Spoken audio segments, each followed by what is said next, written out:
Intel Electronics presents the Intellivision Gamer. What is going on, guys? Welcome to a special video today. We have a special guest, Ben Jones of Plaion. We are going to talk about the Sprint launch, all the changes. We're going to talk about the upcoming firmware, and we are going to give away a few Sprint consoles. This is going to be a fun show. And without further ado, let's welcome on the very special guest, Ben Jones from Plaion. What's going on? Evening for you, sir. Yeah, all right, Corey. Oh man, sorry, G. Sorry, I know you. You've been taking it very well. You've been taking it very well. You don't even know how big that has been. Even more so, people that I've never seen comment are saying it, and it's like it just went. There's no stopping it. Do you know what? It's nice to have a little meme for yourself, though, isn't it? Oh man. When I watched it, I think nearly live when Gen X did it, and I just went, "Oh shit, that's going to be big." I knew it. And we talked. He knows my name, but I mean, I understand. Sometimes you're doing recordings and you just say, like, "Why did I even say that?" You know, it's like you say the wrong information, or you blurb stuff out, or you have this big thing planned and you end up saying part of it and you leave something out. It's just the pressure of live and doing videos. I know, he's so slick as well. He's so good at what he does. It's like, I was laughing. He's good. He's really good. He's really nice guy as well. Speak to him relatively frequently, every couple of months on a quick call. Really nice guy. Does a lot. Works his ass off to bring content. So yeah, he's high level. I mean, he's been doing it for so long, and he's really good at what he does. Yeah, for real. Well, let's welcome everyone in chat. We got the Daily Vinyl. We got Camo Ducky. We have Retro Dean 66. Guppyzar. This chat's been hopping for a while, over half hour. Retro Creep. Bubbly Serenity. Code Monsieur. Try not to leave anyone out. Here's Electronite. What's going on, William? 1375 Stick Boy. Max Society. What's going on? TJ, my buddy. Keith. Crash 7. Salvatore's here. Derek. Double Knot. Dark Underdog. We have 50 people in here already. PJ Smith. Mike OS.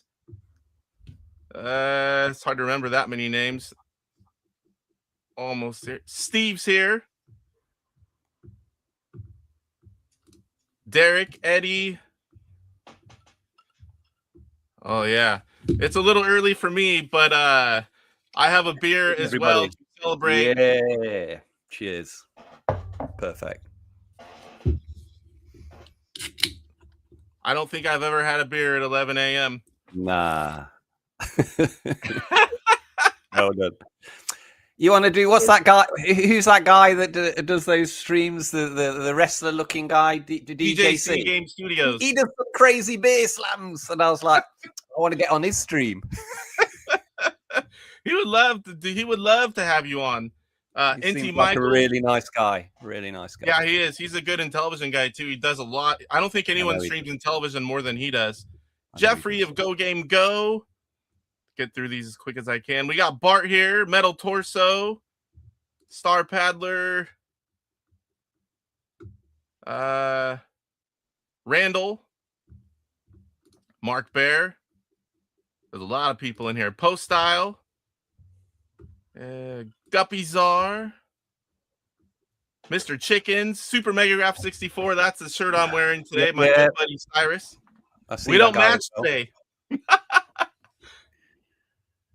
RB Wings, Eddie Pepper, almost done here. PT Rush, can't remember if I said that one. Everyone chatting. Major Stark, Horse Stream Live, Double Knot, Blocky Dad, Retro Pete. Kelly's here. I can see Bart in that picture. Major Stark, I think I said that one. Almost Gen X Grown-Ups here. What's going on, John? Yep. I think he probably missed the Corey thing. Good guy. Who else is in here? Topo is cool. Jeremiah Thomas. Code Monsieur. That's it. We're up to 57. That's a lot of people. Let's do this. Let's do this. So let's talk about the launch a little bit. All of it went pretty smoothly, but it wasn't, it's a lot of work. I mean, your guys' team, you guys did so much to prep for it, then all the testing and all the changes and implementing. You want to talk a little bit about that, or? Yeah, I remember coming on your stream. We had a really good one, didn't we? I watched it again, actually, and I was like, yeah, I came off really cool, but it was like a veneer because underneath I'm absolutely really, really concerned and worried about the launch of anything that we ever do. Because anything can go wrong. Somebody can have a bug. The key thing is people might not like the machine. There may be something wrong with it. There may be something catastrophically wrong with it. It may just be middling and everybody's a bit meh. But it was great to see such enthusiasm from all the people that's got it, and then all the forums as well. I was like, for the last couple of weeks, I've been in really elevated and hyped up with it. I've been watching all the Intellivision streams, been really enjoying it. Been seeing some real interesting feedback, and people like doing lots of work. Like, what's his name, Steve, doing that sprint game manager. Like, my goodness, this is incredible stuff. People just nudging me to do things and that. And I've been reading all the comments, watching all the videos, and making changes as quickly as possible. Like I said to you, I think last time, so I don't want to do too many of them, but you got to get it to this really accepted level by the hardcore, and then we can see how it goes from there. But at the moment, it's put quite a bit of effort in to get these bits ready. There's still a few things that I need to do, but we're getting somewhere. We're moving, and the machine has started. It's undoubtedly started very well. The sales are very good as well, to be honest with you. That's awesome to hear, because that means more things. It means it's popular. People are loving it. People are buying it. People are liking what they see. And I can tell you from not behind the scenes like at your level, but from behind the scenes of seeing things and the conversations that you guys, you see things, and like, it's like, boom, if it's something good and you can do, you give it to us. And I mean, I've never had any of these consoles that I've bought, all the minis. I've never had anything like this where you just kind of have, a two-way communication, and things are just getting done, and it keeps getting better and better. And what we're going to show you today is really going to be nice. You guys are going to like all the changes for the firmware update.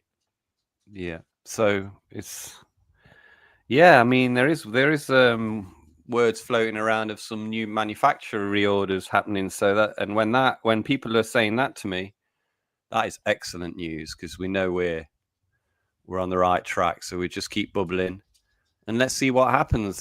There's even things further on down the road that we're thinking about now that Bruno's been talking to me about, and it's like, nice. Yeah, we've started well, everything's cool. Few little polishes here and there. We're going to be A-okay. So this is something that was unexpected, that it's been happening. These consoles most of the time stay in our game rooms. The old consoles, people have to have an old TV, and they don't have those in their living room anymore. So the Sprint console is bringing television back to your living room. I can play with my wife, my kids. I can have game sessions where I'm not up here in the man cave, and that's something that the Sprint is doing also. Well, do you know what doesn't get talked about enough? We're not getting into the CRT discussion, but the clarity of that picture on a big OLED TV on your screen is absolutely insane. Yes. It always bugs me that people don't talk about it enough.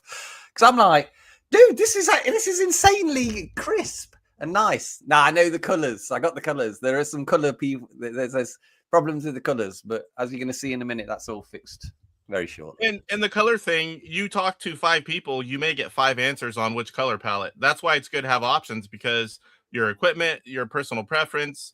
I mean, not everyone picks the same one. I can tell you that. Yeah, I think we just use the default Intel one on the.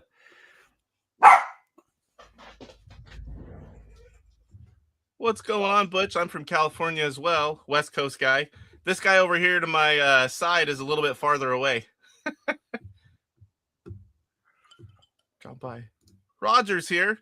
He's the guy that did all the orphan overlays. If you've ever seen any of those, I think they use some of them on the Sprint actually. So, do we want to get into anything else before we start talking about and showing off the upcoming firmware?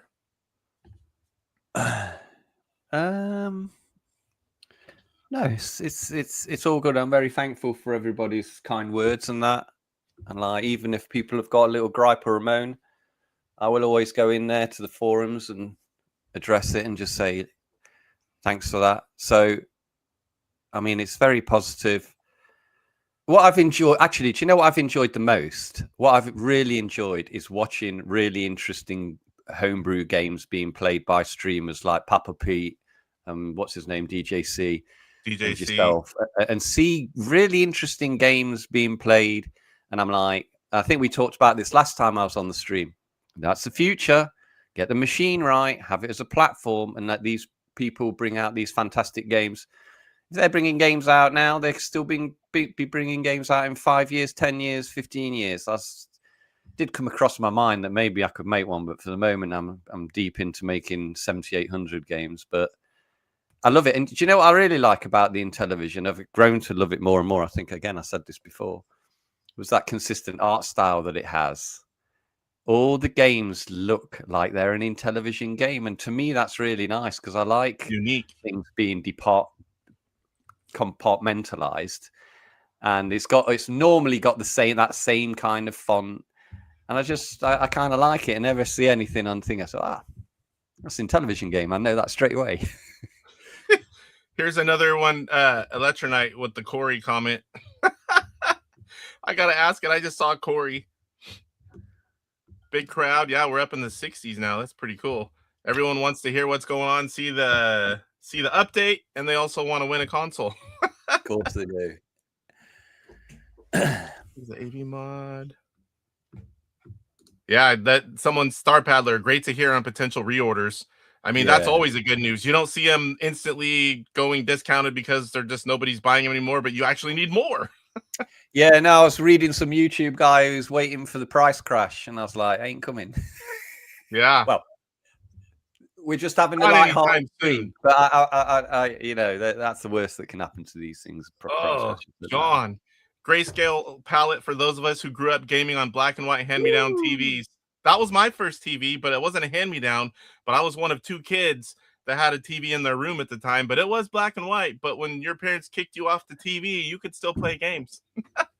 Yeah, I had a black and white TV in my bedroom. Bears fan Goomba, hey Casey, I'm working, but sign me up for the giveaway. I'll have to go through the chat. That's going to take a bit to put all these names in. I don't even think of how many people are in here. Woo! What are the rules of the giveaway? I was just going to put people's name in here from chat. Spin that wheel. Anybody that's in the chat. Yeah, that's how I usually do it. You see a lot of entries from no duplicate.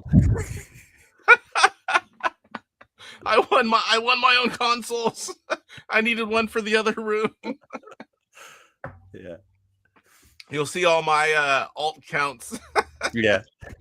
I know most of the alt accounts. I already told everyone, no alt accounts, guys. I know most of them. But the problem is there's this many people, there's so many new people that I like. There's new people in here that I've never seen in here before.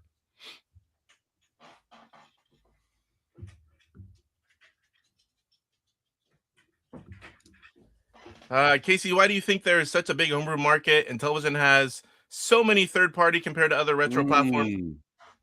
The homebrew market's been thriving for Intellivision for a while. I mean, there are literally, we're getting upwards close to 300 range. Everything behind me, it's hard to see it all right now. There's humongous shelves. I'm running out of room. They're stacked in front of it. And those are just the CIB games. There's a lot of games that don't make it to CIB that are still good games as well. Are they easy to program?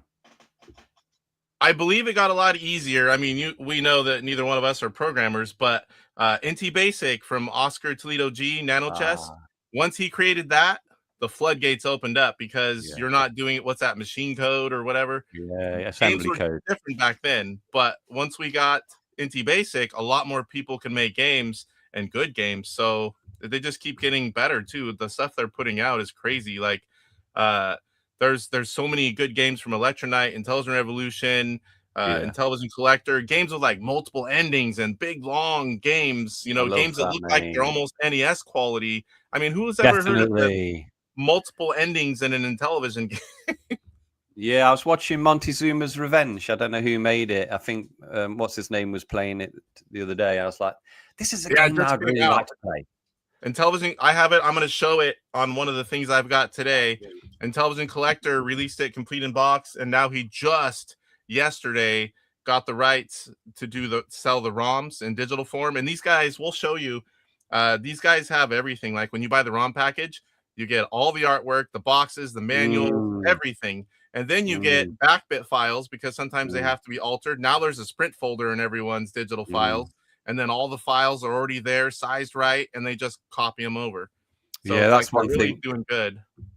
That's one thing I've seen, as well as all the comments in that, is that people starting to actually make things for the Sprint. I've seen people making a wooden USB stick. I've seen, and these games are now being moved from cartridge to digital. We're still getting both. We're just it opened up the ROM sales big time because everyone knows there's so many people at the Sprint and they want to play the ROMs. And people that even weren't selling ROMs before are now getting everything ready. Some are pure digital, some are what I call physical digital, where they're still going to come with the manual, the overlays, and a USB stick and a case, which I collect them all. So, but I mean, it's nice to see Intellivision getting so much love and so many things opened up and so many more people in the community. It's a great thing. Good. Trying to keep up. How far am I behind? Oh, not too far. There's 74 people in here now. let's they all want that Sprint. Hey, let's make them wait 3 hours. You're gonna be up late if we do that. We're just gonna keep talking. get some of that horse racing on for a bit. Yeah, so we did talk about this. This isn't like some people say the interview, but this is more of a celebration, just chatting about the launch, and we're going to show you guys the update and all the cool features that are in the new one.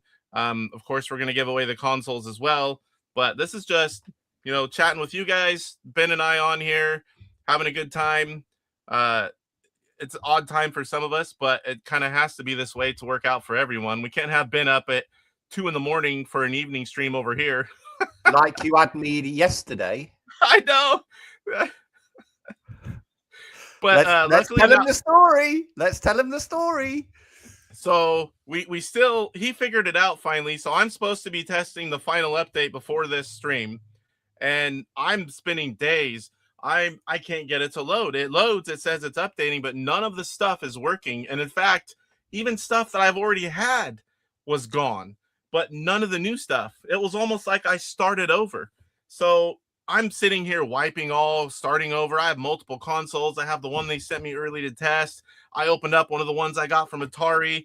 I'm trying everything over and over and over. And, we're 8 hours apart. So when I'm in the evening, he's in the middle of sleeping. And when he wakes up, I'm sleeping. So there's only like a small window where we can actually go back and forth a little bit.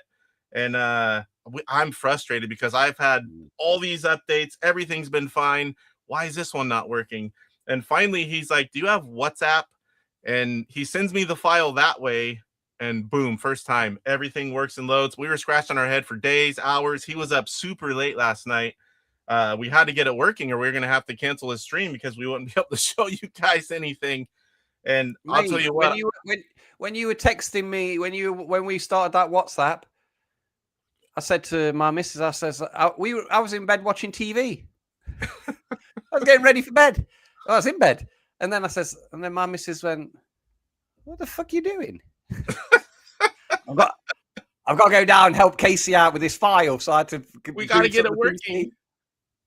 But man, you always get those high points. And like we said, I think it was something to do with AtariAge's, how they save files when they're the same name in a DM. It's like, because I sent this file to other people and oh, it's fine. And this is a talking point. It's so frustrating for me to hear that people have any type of issue with updating. Really is frustrating for me, because it's super simple. What the thing is, mate, I had it, I don't know, 50 times, 100 times from Bruno. I'll just put it on. This is USB stick, just some crappy USB stick. Worked every time. Everything works all the time. And then when you release something, so I didn't think to myself, oh, I need to check it on about 10 different USB sticks to make sure it works, because you just automatically assume, well, it works on your most cheapest, simplest USB sticks, works on anything. But then people have had a few issues, and we don't know. We're looking at it, and maybe it's because this is just a theory. I can't prove anything at the minute. Is that this USB stick is probably slow, and what may be happening is when the machine's booting up, for some people that would use an ultra fast USB stick, it's probably a bit too fast for the machine. So there's a little bit of sync between one or the other. And then I've heard that people then put it into port 1 and then it worked. I'm like, maybe maybe it cycles through USB first, then port 1, so then it can catch up. I don't know. I'm sure we'll catch it, and we'll know what it is. Said too that it might be USB 3.0 sticks versus 2.0, and I am using a 2.0. I have like 6 of them sitting here, so I don't have to erase stuff back and forth. Someone said they thought it was 3.0 sticks, but I ordered some 3.0 just on Amazon yesterday when I read that, just to try it. Yeah, it could just I'll try it, but that may prove my theory correct, in that 3.0 is probably ultra fast, and we just need to tweak something in the boot process to make sure that it catches it. One thing I noticed too, because like some of us, like, where is it here?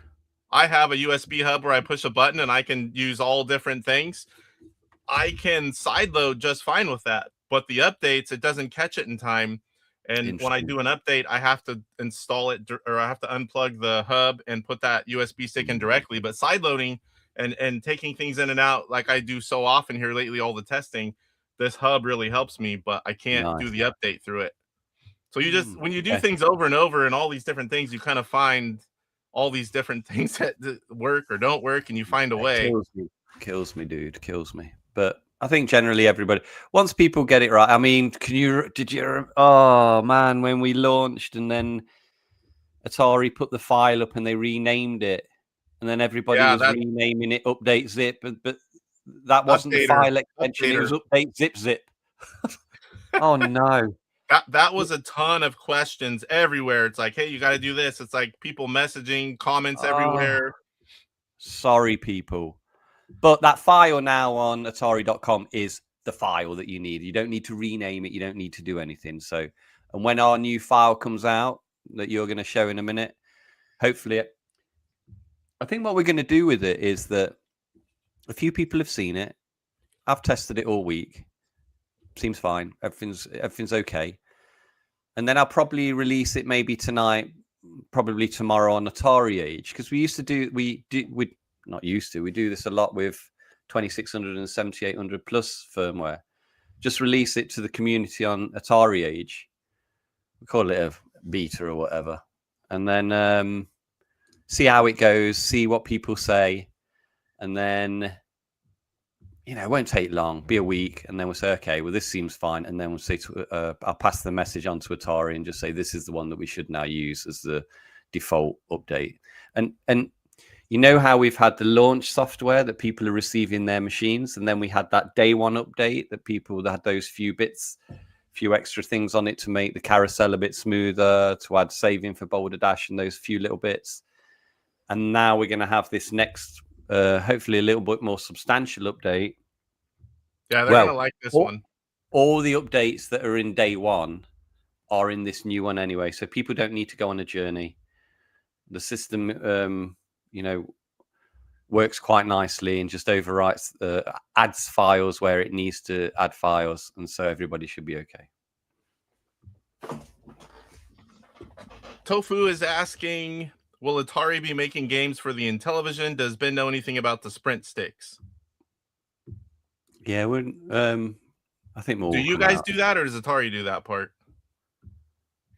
I'll be making them, but they'll be doing everything about like. So the same as the console, then. They'll license the games or get the games from wherever. They'll do the artwork for the package, and then I'll design the stick. Obviously, it's a team effort between us. So I design a stick, send it to them, and say, okay, they like it, or they make amendments. There's just a USB stick, but it's got a Intellivision type design to it, and then we just agree to bring it forward. I think in the new year. I think it's with all the stress and the hassle that goes with launching a machine in December and everything that's happening, that now Christmas is here. There's a little bit of a wind down with people on holidays, but I think in the first couple of weeks of January, we'll start getting onto all these things like the sprint sticks, like the dongles.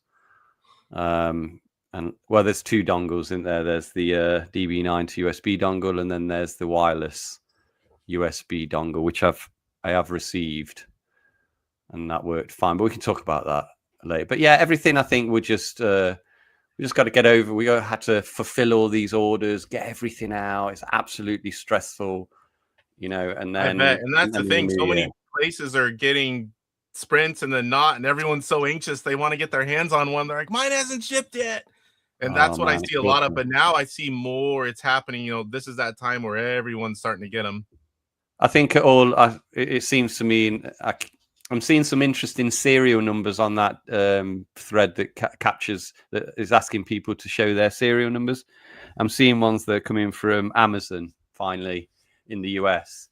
So it looks like, I mean, we shipped them a while back to them. I think they've shipped them all now. I think they're all out. I don't think you can actually order Intellivision sprints on Amazon US at the moment. I think they've sold their allocation, but which is a good problem. But also, we need more. Yeah, of course. But of course, you can always get it from Atari.com at the moment, I think, as well. I think it's in free supply there. But let's see how it goes. I'm checking real quick just so we can tell everyone. It says that temporarily out of stock. It lets you add it, but it's temporarily out of stock. Oh, it's taking the orders. Nice.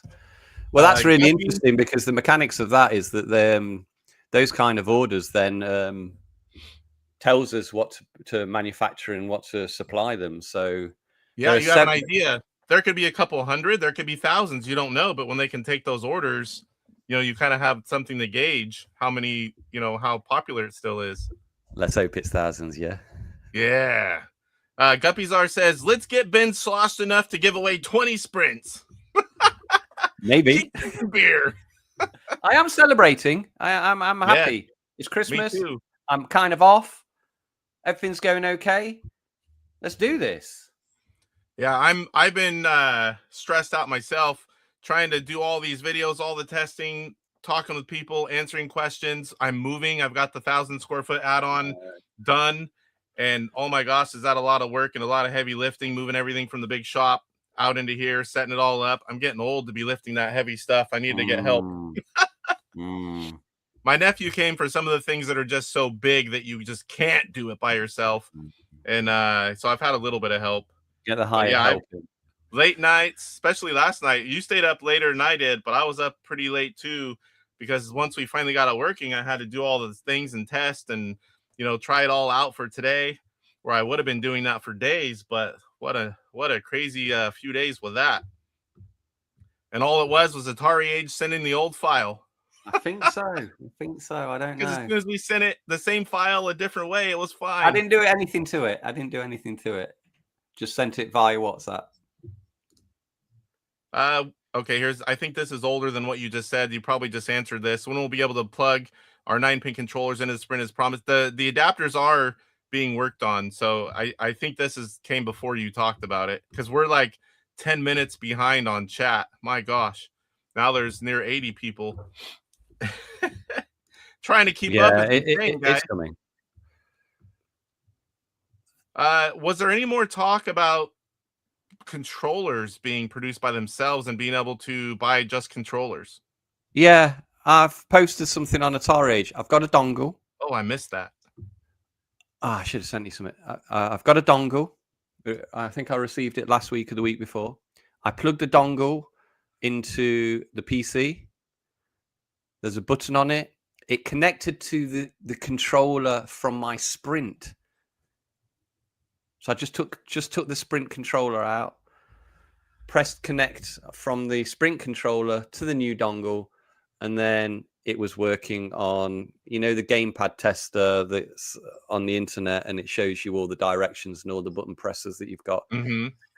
Find the post, because it seemed to work fine. And interestingly, I then got the dongle and plugged it into port 1 of the Sprint, and it acted as an additional controller. So the sync lights of 1 and 2 on the Sprint, they were flashing. They weren't connected to the one that I had in my hand. That was being connected through this new dongle. And I think that's interesting for the stuff that we were talking about, 3-player, 4-player. I think that's a bit down the line. But it shows you that you can add extra Sprint controllers to the Sprint through the USB sockets. So we would be able to have 4 theoretically working, but there's work to do there. The one thing that's getting me about it, the one thing that's killing me about it, and that I don't know yet, is some people were saying on the forum that they don't think that it will work via a DB9 dongle into original machines. And that's a bit of a kicker for me, because apparently they were saying that it doesn't provide enough power for the dongle. And I think it would be a knockout product if you could have a Sprint controller with a USB dongle and a DB9 dongle. It's what we do with the Ataris, so that people can use it on a PC, or in this case, additionally with the Sprint, but also be able to use it on original Intellivision machines. Because I know you said it a few times, and a few people have said it, like a replacement ones. So that's my only hurdle, is to actually see if that can be made. I mean, I think there's probably value in having a dongle anyway, even if I can't make it work with the original machines via a DB9, to have a USB one. But it's less attractive. Do you know what I mean? You want to hit everything with one product. But let's see. Yeah, I know that'll sell a lot of controllers. I know it can power I use dongles all the time, different types. I play 8-bit DOS stuff. I hook in arcade sticks that require power, and it all goes through the console. I think I've showed it before. Like, this is one of the products, and this goes through the console, and I plug in the power that required in the controller through this, which comes from the console. And I've never had any issues with any of that. So I know there's got to be a way. That'll be great to be able to buy replacement controllers, because trust me, they will wear out. Streamers will wear them out first. Yeah, but it's got that device you showed. Is that plugging into a wireless controller or into a wired controller? This is both. So this plugs into the console like a cartridge, and then the regular standard controllers plug in up top. You can use a switch to go to the flashback controllers or original Intellivision. You can also make it players 1 and 2 or players 3 and 4 with a switch. And then there's also USB power, which comes from the console for those controllers that require more power. Yeah, I need to just get on it. Trying to keep up with stuff here. Whoa! Gen X Grown Up gifted 10 Intellivision Gamer memberships. Thank you, John. I appreciate that. Nice. He's trying to make up for the whole Corey thing. I can't see who got them, though, in here.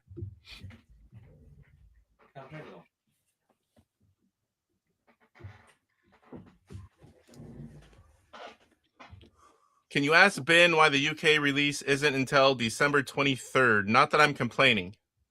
It's just because the ship times from China to West Coast of US is substantially quicker. then going to Rotterdam, and then to our facilities in Austria.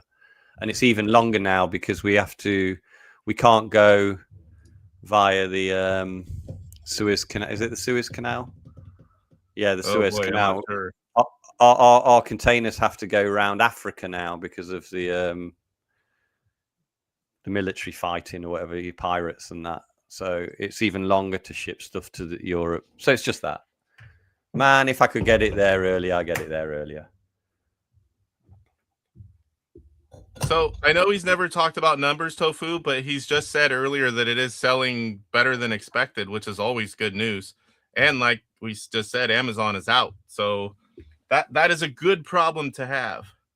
Yeah, you just need to watch the serial number threads. That's all I can say. I can't give away stuff like that, but I know, like my serial first one was 4,000 something, and my two from Atari were 5,000 something. And I know, like the ones that went to Australia, they were getting like double digits.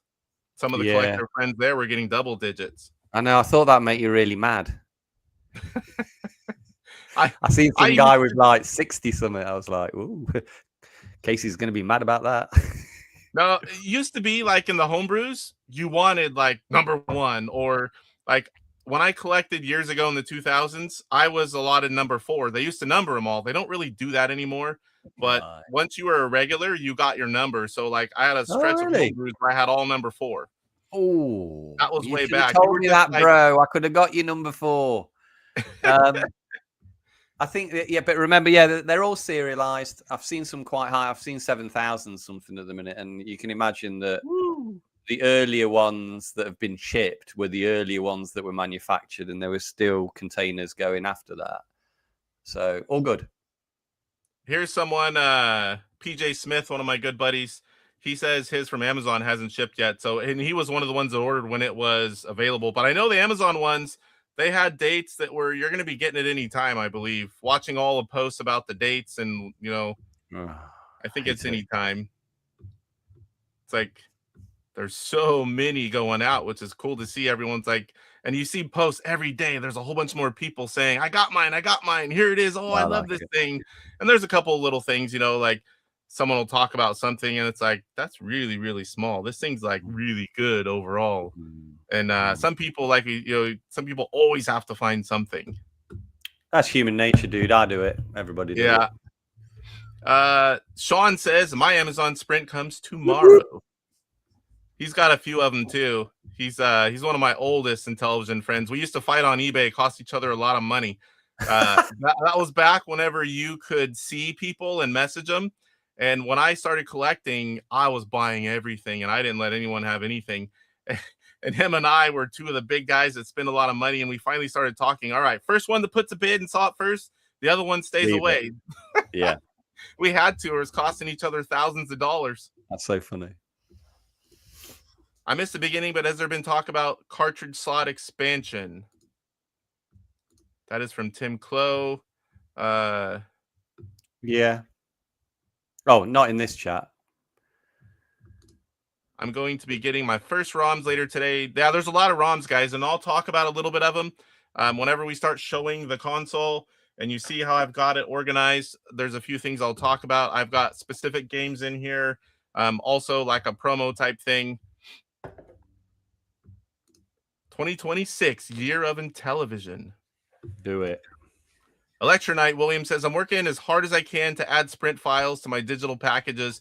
He's knocking them out left and right, getting things ready. It's so good to see, like, just more and more games being available, because there's so many new customers with the Sprint, and a lot of them are wanting the digital. It's just, he was very kind. He was very kind to me. A couple of months or 2 ago, he was sending me lots of files, making sure I was testing everything right, making sure that his games were working. It's William Morley? William Moeller. Yeah, William. Yeah, good Electronite. guy. Yeah.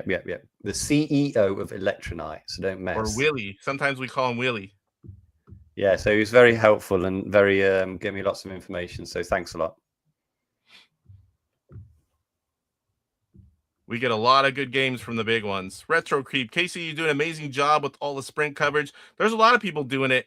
I would be doing more if I wasn't doing so much moving and testing. And to be honest, oh boy, I got to keep up. That looks like a tall one, sir. I haven't even made my own personal sprint stick yet. You know, like how I want things and all my stuff.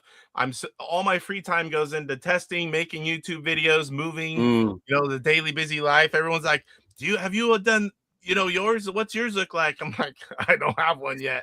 I have a whole bunch of sticks of everything that I've tested, and that's what I've gotten. You know, it's like eventually, you know, Christmas and all this stuff and the testing and the updates, it'll all kind of slow down. Everyone will have theirs, and I'll start working on, you know, my own stick. But you're taking some time off, right? Anyway, so you've got the house will be finished. You have a bit of spare time, and you just enjoy yourself. And well, I have a grandson born in September, the end of it, and we are going out of state for 5 days to go visit him for Christmas. And normally I'm working, you know, it's like, you know, triple time days for 9 days in a row. But I'm like, you know what? Grandson, first one, we need to go visit him. So we always do the holidays here with family. Day after Christmas, we're going for 5 days. It's like 10-hour drive. It's right south of PRGE for everyone that knows where that is. You know, so we're going to be gone a while, but I will have a few days when we get back. And as soon as I get my stick, I'm going to copy it, and I'm going to have one in the living room, the family room, and my bedroom. And the toilet. No, that always comes up, but I don't play in there. I want to get out of there. It's not hygienic. But there are people, I know people with TVs and that are heavy into sports, and they put one in their bathroom so you don't.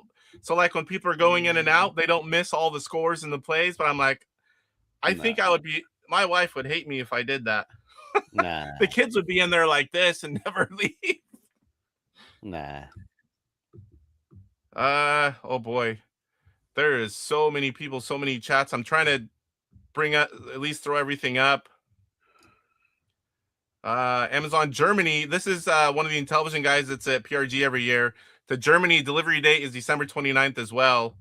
Just switched to Media Market, who promised a delivery for Tuesday. Oops, sorry, I meant to click it. He's one of the big Intellivision guys. Amazing that you brought the old console to new generation. My 12-year-old loves it. I love hearing stuff like that. Yeah. I love hearing stuff. I just saw someone streaming with his young son recently, and I had to sub to his channel. I love seeing that. Yeah, me too. Show us your dongle pin. That's on another channel. That's OnlyFans. That's supplemental income. Yeah. PJ says, which port am I plugging the keyboard into? I haven't tried all of them, but it works in port 1. I'm assuming it works in port 2. USB keyboards. Have you tried that yet? No. It works great. Well, no, I was a bit concerned about it because don't press F10 or something, because F10 can start a video. Fill up your flash. Oh. Because it's got loads of these shortcuts, hasn't it? Because we're looking at it at the minute, and you might want to disable that. That'll be one thing that we add to this update that you show before. When you're going to show in a moment, and we're going to do that before we release it, because I think it's problematic, and we've seen people fill up. I don't think people really should be filling up the onboard flash with games and that, because I think it's better to do it on make sense. Stick. Yeah, it doesn't make sense. That should really, I think, be left to just for the updates and that. And then to be safe. What's the difference between having a USB stick on the back? There is no difference, really, is there? I've done it both ways, and you know, I prefer the USB stick because it's so much easier to manipulate, change things. Yeah, I can put all the games on there. I don't have to. If you don't want them, you know, back and forth, you can put all of them on a stick. You don't have to go back and forth. There's a way. You guys have opened it up. There's a way to do it however you want. And I find it a lot easier to use a USB stick externally and going back and forth. Oh, definitely. It's just, I don't see the reason to talk about the reset button. Yeah, we'll talk about that in a minute. I am 13 minutes behind on chat. 4 controller games on the Sprint. That's how I don't far know back whether we I are. can do it. Theoretically, it's a Theoretically. possibility. That comment came as you were talking about that. That's how Oh, far the comments are back. Here, yes, Oh. 4-player games, 4-player sea battles. But did they ever have that back in the day, 4 players on Intellivision? It was just coming out. There are a couple games, and there are homebrews that do it. But how would the Intellivision do it back in the day? ECS, the computer. This guy right here. This was the second computer. Oh, yeah, It plugged into the cartridge port. You had like data recorder, everything. And then this right here was where the music synthesizer plugged in, the keyboard. But you could also, this was also players 3 and 4. Gotcha. So, and then that's how that other device was made from 8-bit widgets.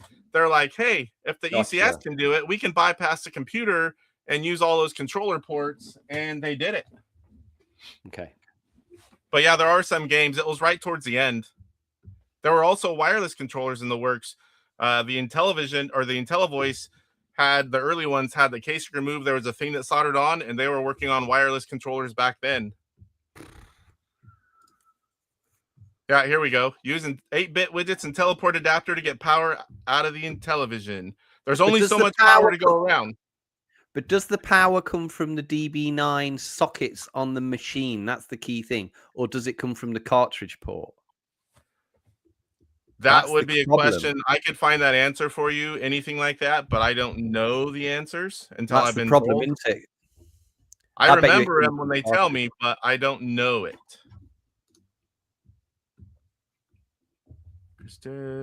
John is awesome. Talking about Gen X grown up because there's no H in there. Ben, I know this may be too early to discuss with the Sprint just coming out, but is there any talk of an online gaming site for the Sprint? Like a lot of us are old timer collectors. I think it'd probably be community type stuff. Didn't you guys say there will be no online type gaming type play, right? Well, I mean, I don't know. I wouldn't rule it out. You mean having people play multiplayer on the internet? That's what he's talking about. We did it with the nostalgia emulator years ago. Yeah, but I haven't done it like 20 years. Let's get the machine to a nice, acceptable level for everybody that's happy, and then we can look at things more technically challenging like that. And we've still got these little few bits to do, but it's going to be quick. But the problem is like always the last things are the hardest to do. But we will keep progressing. And of course, ideas like that, ECS support and everything like that, I know we need to look at 3 or 4 player. I know we need to look at, but we're only 2 weeks in and we're already doing 2 updates. It's amazing the stuff you guys have already done, to be honest. I mean, I've seen them all roll through me, and I've never seen anything like it. Like I said earlier, with a console that's come out and just listen to the community and implement so many things so quickly. It's like, I, for one, am thankful because everything that's implemented, I love it. Tofu from Australia says, I have number 114. I have another collector friend from Australia, and he has somewhere like 60 to 80, somewhere in there. The Intellivision Sprint has arrived in Switzerland. Nice. Oh, it's my man Phil's son. Yeah. That's where my last name's from. Switzerland. Yeah, 1 had an issue at PRGE. 1 and 2 were prototypes, and they were at PRGE. I got to unbox one of them. I don't even know if it was 1 or 2. It got sent to me. I just did a wipe all, just fixed it. Whose is it? Is it for sale? You know I've got a different one sitting there. You know I have. I was looking at it the other day, and the disc mechanics of that prototype I was telling you about is entirely different than the pads that we used in the final version. Yeah, it's some kind of sensor on it. So I'm going to look at that again, to be honest with you. Retro Creep says, it's been exciting seeing all the posts talking about the shipments and, of course, folks receiving theirs. It really is. Like, every time you get on, every day, there's new people getting it and talking about it and showing it off and talking about the games they're getting, and just, or I love the how do I do this? How do I do that? We get a lot of that too, and it's weird because I always get the oh, this is broke or this doesn't work, and I'm like, ah! And then you say, oh, it's all right, I fixed it now. Oh. They just didn't know what they were doing. This period is terrible for my blood pressure. It's a panic when something's not working. What? I don't want one person to be disappointed. Yeah, like the guy with the guy with the River Raid. I was saying to Bruno, you need to get this performance up for River Raid. This vertical scrolling. Come on, let's do this. We've done it before. Let's do it again. Come on. It matters. Gen X Grown Up. Ben, if you have code names for firmware releases, I nominate this new firmware codename Corey for all of Casey's contributions. Firmware Corey. Yeah. You probably weren't here at the beginning, but he came in talking Corey right at the beginning when I introduced him. I don't think you know how far that has gone, John. People I've never even seen comment call me Corey now. Of course the regulars, but when it's coming from people that you've never seen comment before, it's like, whoa. You went down the 7-Eleven and the guy said to you, hey, Corey. I did go to a game show yesterday, and there's several people that I know, and one person called me Corey. Oh, man. New update. Steve, we are gonna get to that in 1 minute here. As soon as how far am I behind? I'm getting closer. I'm trying to skip anything that's not. John's happy about it. Burger Time, the first game I sideloaded. That was one of my first too. Burger Time plays well. Yeah. Burger Time again. Scrolling through. One question I had: will there be an option to digitally fix the controller so you don't have to use two for some games? Like, I think it plays the same as the original Retro Keep. He's talking about Run and Gun. That's just part of the emulator, right? Just like on the original. Yeah.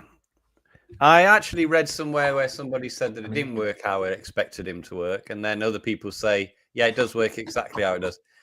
I just need to be fully aware of the problem, and if it's an easily configurable situation in the emulator or the machine's control configuration, we'll do it. No problem. Just need to be aware of these things and be confident. What I always used to do with the Atari 2600 and 7800 Plus is I not ignore, I would note somebody's complaint, but generally I'd have to wait till somebody else went, yeah, that happens with me as well. I'll be like, okay, backed up. Because a lot of times people can just have an odd thing, user input error, but when two independent people report something, then I'll go for it. And there hasn't been that many of that from the Intellivision yet. But when somebody says something, then somebody agrees with them, I really fixate on looking at it and then investigating what to do and then how to fix it. I mean, this port 2, port 1, and USB stuff. I don't even know. I think port 2 would the update work for this person. It's insane. I mean, I think it's just. I think we're going to get to the realization that's probably the speed of the USB sticks. That's why, because I use these crappy old ones. It just works fine on USB 1, but maybe there's a sequence of it checks USB 1 first, second, third, and it misses it if the USB stick is like a USB 3 ultra fast one. I don't know, because a lot of people have said, yeah, when I have this super SanDisk, whatever, it's not worked, but then I've an old one. But we need to figure it out quick. Yeah. But then that one worked all right. But it's not some special one. It's just a 2.0 32 gig. And I had one, and then it worked, and I ordered a bunch more, so I don't have to move files around. Electronite said, again, this is a little bit behind because I would like to develop a 4-player Warlords and Color Squares mode. Yeah, there'll be a lot of homebrews for 4 players, especially with these. At first I'm thinking, it's not that big of a deal, 4 players. How many of us have 4 players to play in television at their house? But with it being in the living room again, that opens up when people are over, your family. It's like it really does. There are a lot of 4-player homebrews already. But this would definitely give us more. Hey, family-friendly couch action fun. I've heard that before somewhere.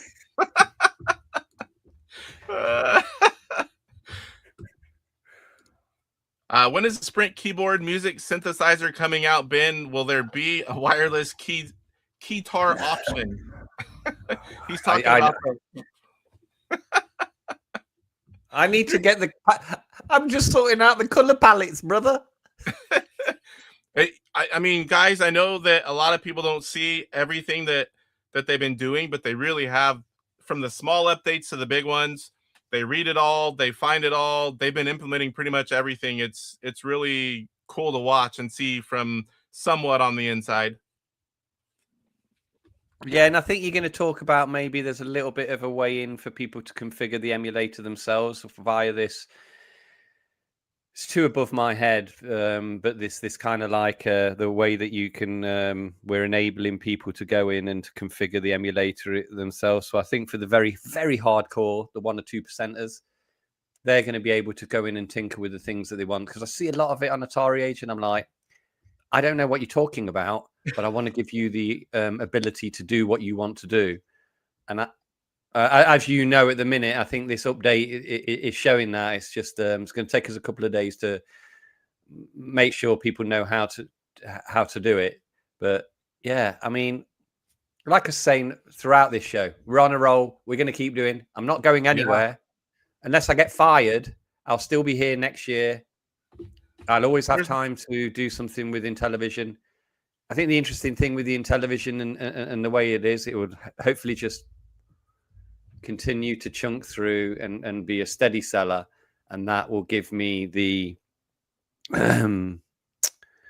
what's the word?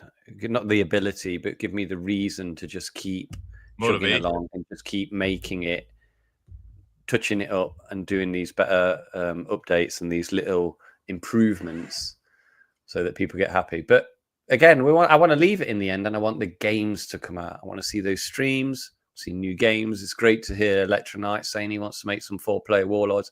That's exactly the talk that I like to hear.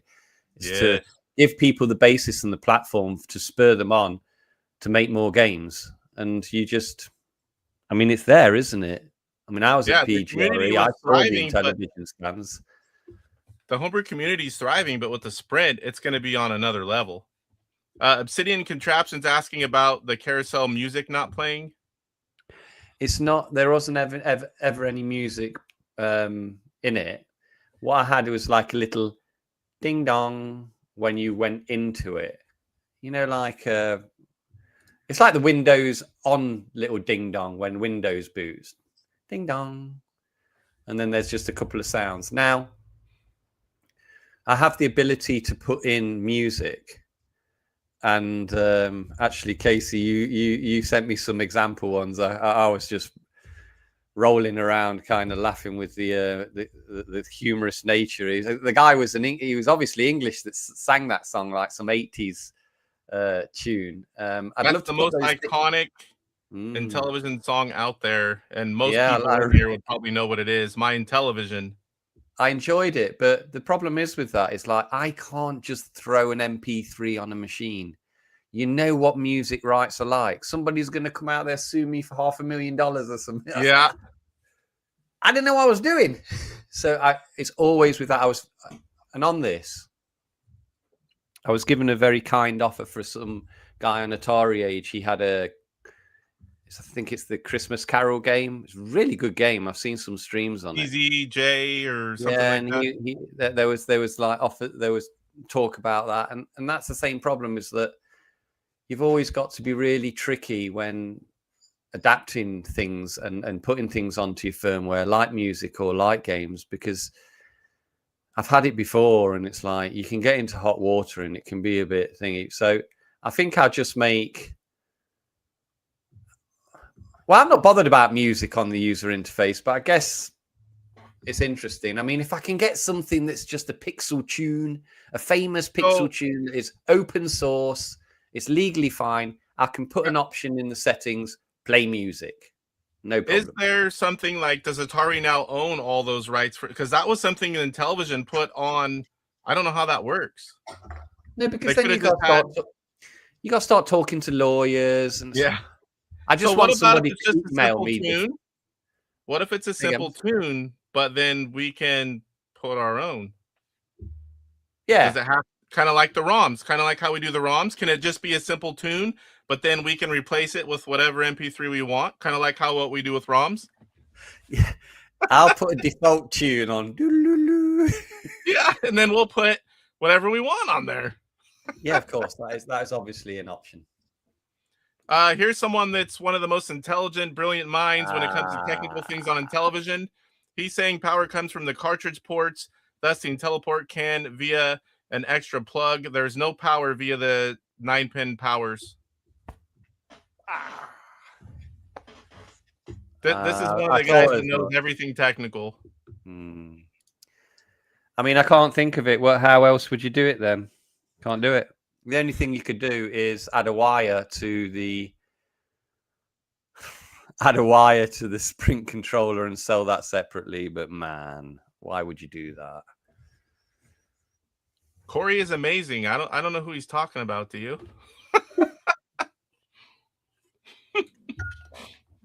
I first read it. I was like, oh, at like a quarter second. I'm like, what? Oh.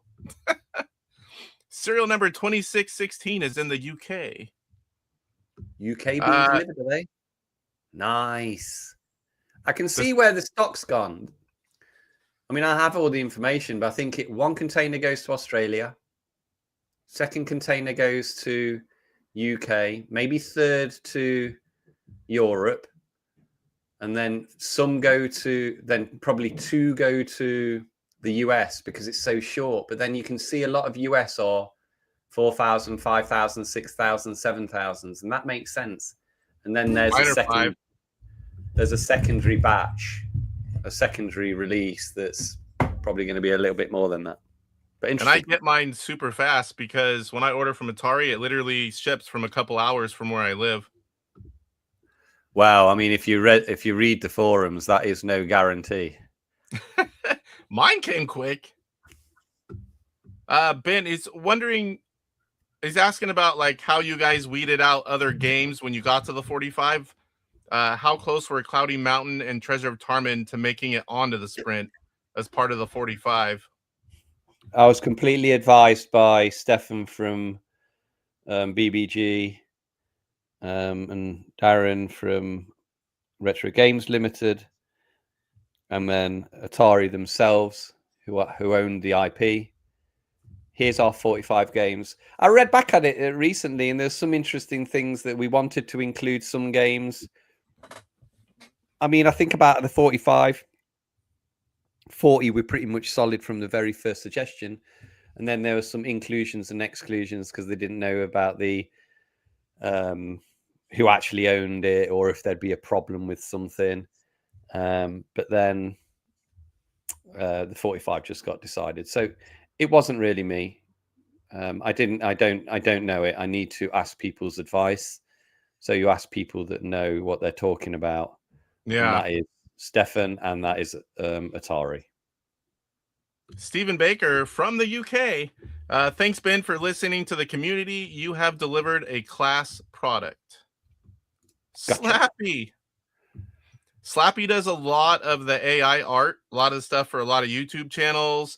That's when you saw right away the USB cart slot thing and all those kind of fun things. He's the guy that does all that really cool artwork for us. And Luke's here. Luke, the Intellivision collector. Good morning, sir. See, we're almost getting through here, and as soon as I catch up here, then we'll start with the showing everything on the update. Yes, Montezuma's Revenge digital ROM just he is cleaning up. Got mine right away. He is cleaning up. Yes. Salvador says old, slower USB sticks are fine. Most of us are old and slow. Cheaper the better. Guitar Hero music synthesizer for the Sprint. Wow. The Sprint's going to dominate all consoles 2026. couldn't be happier with the way Plaion is responding to their customers. I totally agree. I tell them that privately and publicly. I've never seen anything like it. And the fact that it's for my favorite console of all time, I absolutely love it. And, I can't thank Ben and everyone that's been involved. I love this console. I love seeing the community excited. I love seeing new people. I love seeing old people coming out of the woodworks that I still have my stuff, but I haven't played it in decades, and now I'm wanting to play again. It's like, I love hearing those things. Will there be a way to upgrade the RAM and GPU? What about VR? He's being silly. He's being silly. He's going off other comments, like people asking, like, Retro Creep says he's a ding dong. That's the Atari Creep. He recently changed his name. He's been Atari Creep for like 15 plus years, and now he's Retro Creep. I know him. The music from Snafu is iconic. Does Atari have the right? Brilliant. Well, the chase music at the end when there's only one or two, when there's two of you left. Yeah, yeah. Well, I guess so. Of course, if Atari own, I would do that. I would do that on Monday. I'm going to put, because obviously Atari own the music to Snafu because they own Snafu. Yes. So that's whoever wrote that. That's the suggestion that's going in. I'm going to do it. That was Mark Baer, one of my channel members. I still say it'd be awesome if it was MP3. Yeah, we'll flip it. Switched out. Yeah, we'll flip it. Then everybody's happy. Yeah, that's what we do. Yes, so far, yes. The one time, whenever you were all happy, we did this, this, and this, and I go, well, what about this? And Ben tells me, I give you an inch, and you ask for a mile. Yeah. I'm like, well, I'm not trying to do that, but I genuinely know you care about having things absolutely the best they can be. And I'm just like, he did that. Well, let's do this. And classics, mate. Good banter. Whenever I read that too, I was like, oh. I'm like, I hope it's just general talk, and I did like Nick. It was. I do appreciate all the other stuff. We're cool. Because that was early on, Killer songs as the ROM. Great idea. I like putting on our own tunes. Yeah, like a simple tune that they own, and then we could trade out, whatever file. That'd be sweet. Agreed. Snafu music is great. Yeah. Yeah, I want mine to boot up next episode by Dr. Dre. Okay, I'll take it. It was delivered last Thursday. Stephen Baker from the UK. From Amazon. TJC, the wrestler guy. We call him Chick. Hey, I like this guy. He wants to come on the show, Chuck. He wants to come on the show. He wants to drink some beer with you. So we need to set that up. But we call him Chick all the time. That's his version of Corey. Because when we're typing in group chats, because some of us we're in a lot of group chats.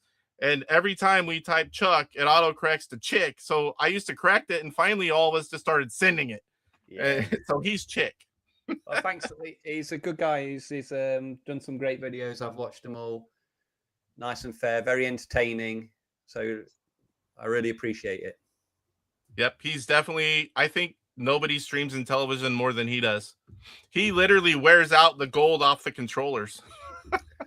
Not on ours. It's a little bit better quality.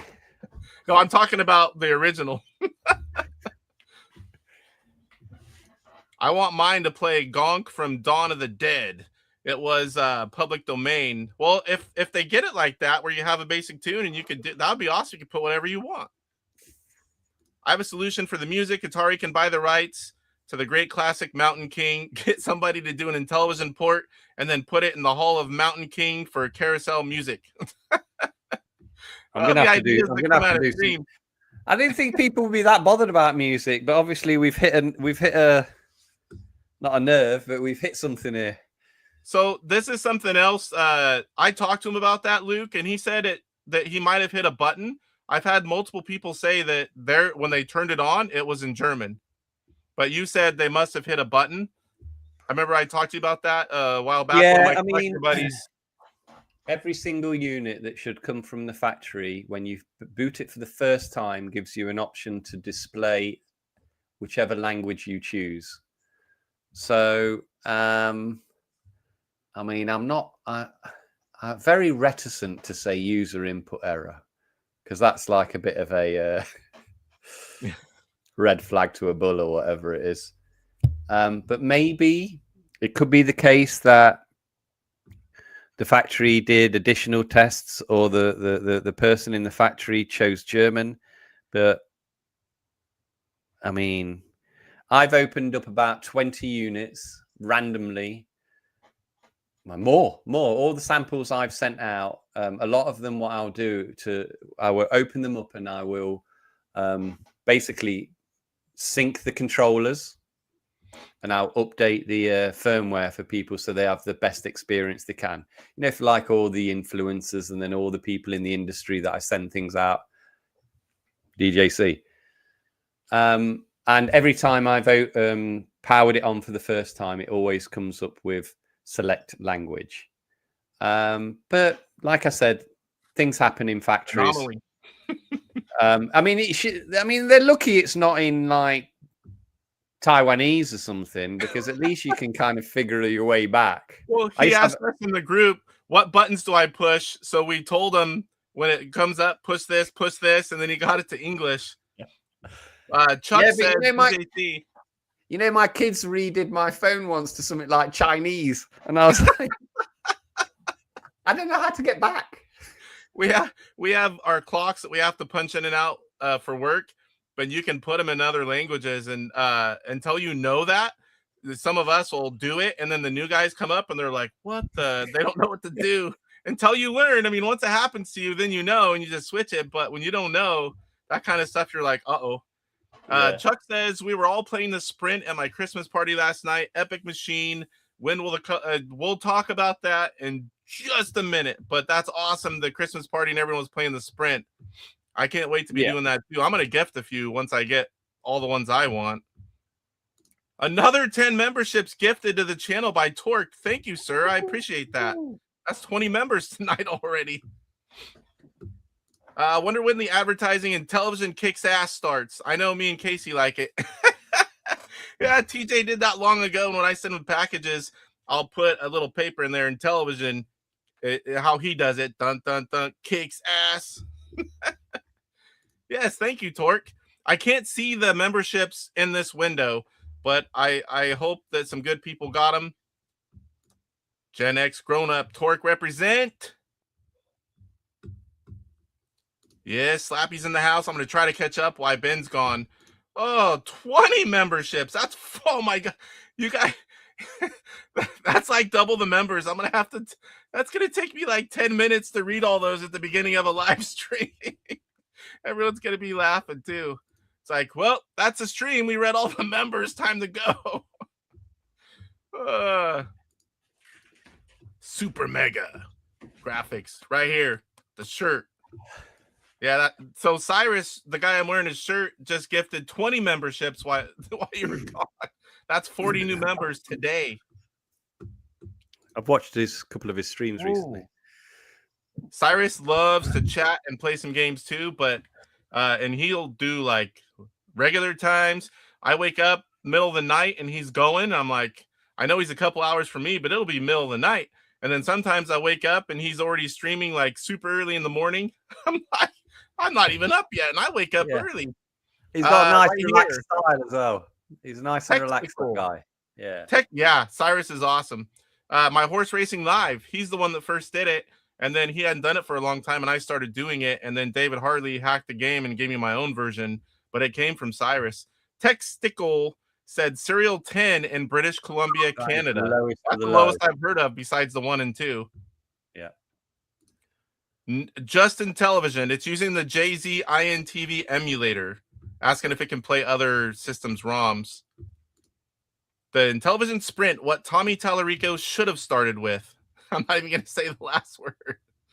DJC says it's such a great time to be an Intellivision fan. It really is, Chuck.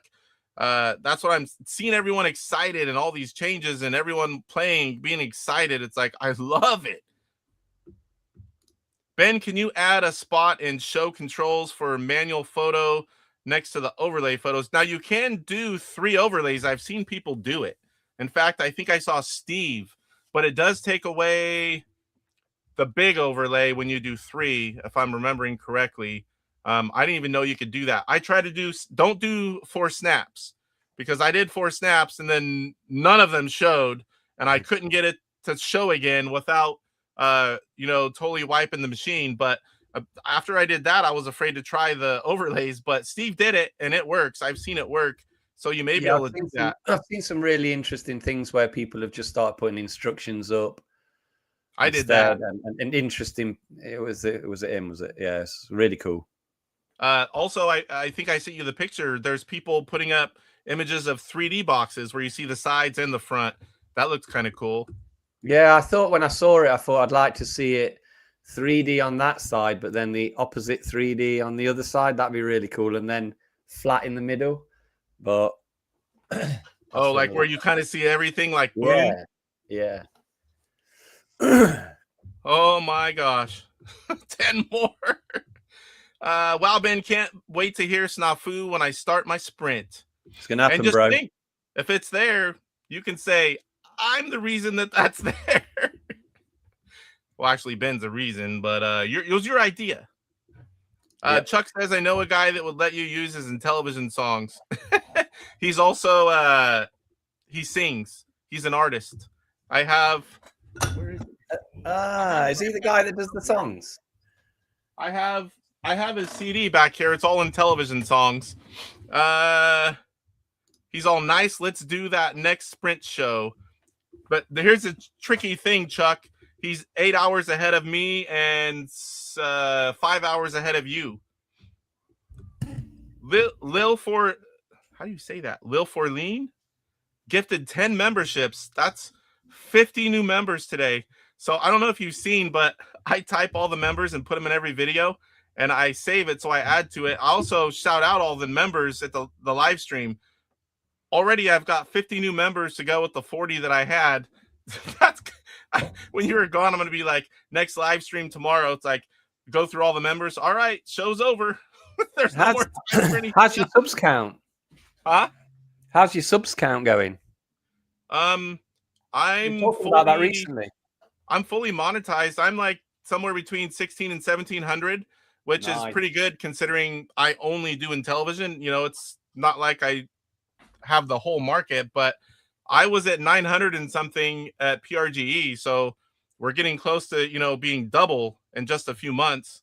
And the views and the, the comments and the likes, everything's skyrocketed since the sprint. Brilliant. I mean, that's all due to PRG and the sprint. I've been slowly moving up. I've had the channel a little over 2 years. I have a good core community that they're faithful. They always watch. And, now since the sprint, it's been a lot more. It's hard to keep up. Like all the comments between Facebook, Instagram, Discord, AtariAge, the videos. It's like I always respond to everyone. And I always tell them if I didn't respond, it's because I somehow missed it, because I don't leave people without a response if they took the time to leave me a comment. I have to do the same. Yeah. You don't want people thinking you're, just don't care about their comment doesn't mean anything. No, because when you're not responded to, it bugs you. Yeah. So even if I let people down, I say, dude, that ain't gonna happen. At least they've been answered, and it's so important to just try and talk to as many people as possible and address their concerns. And communication is key. Communication is key. And people feel special. It's either a two-way street. They either feel special or they feel neglected, and you don't want the neglected. No, absolutely. I mean, for you, you're here to put out a great product, listen to people. For YouTubers, we're here because we want to engage with people, and we don't not talk to them. I mean, that's kind of why we're here. Exactly.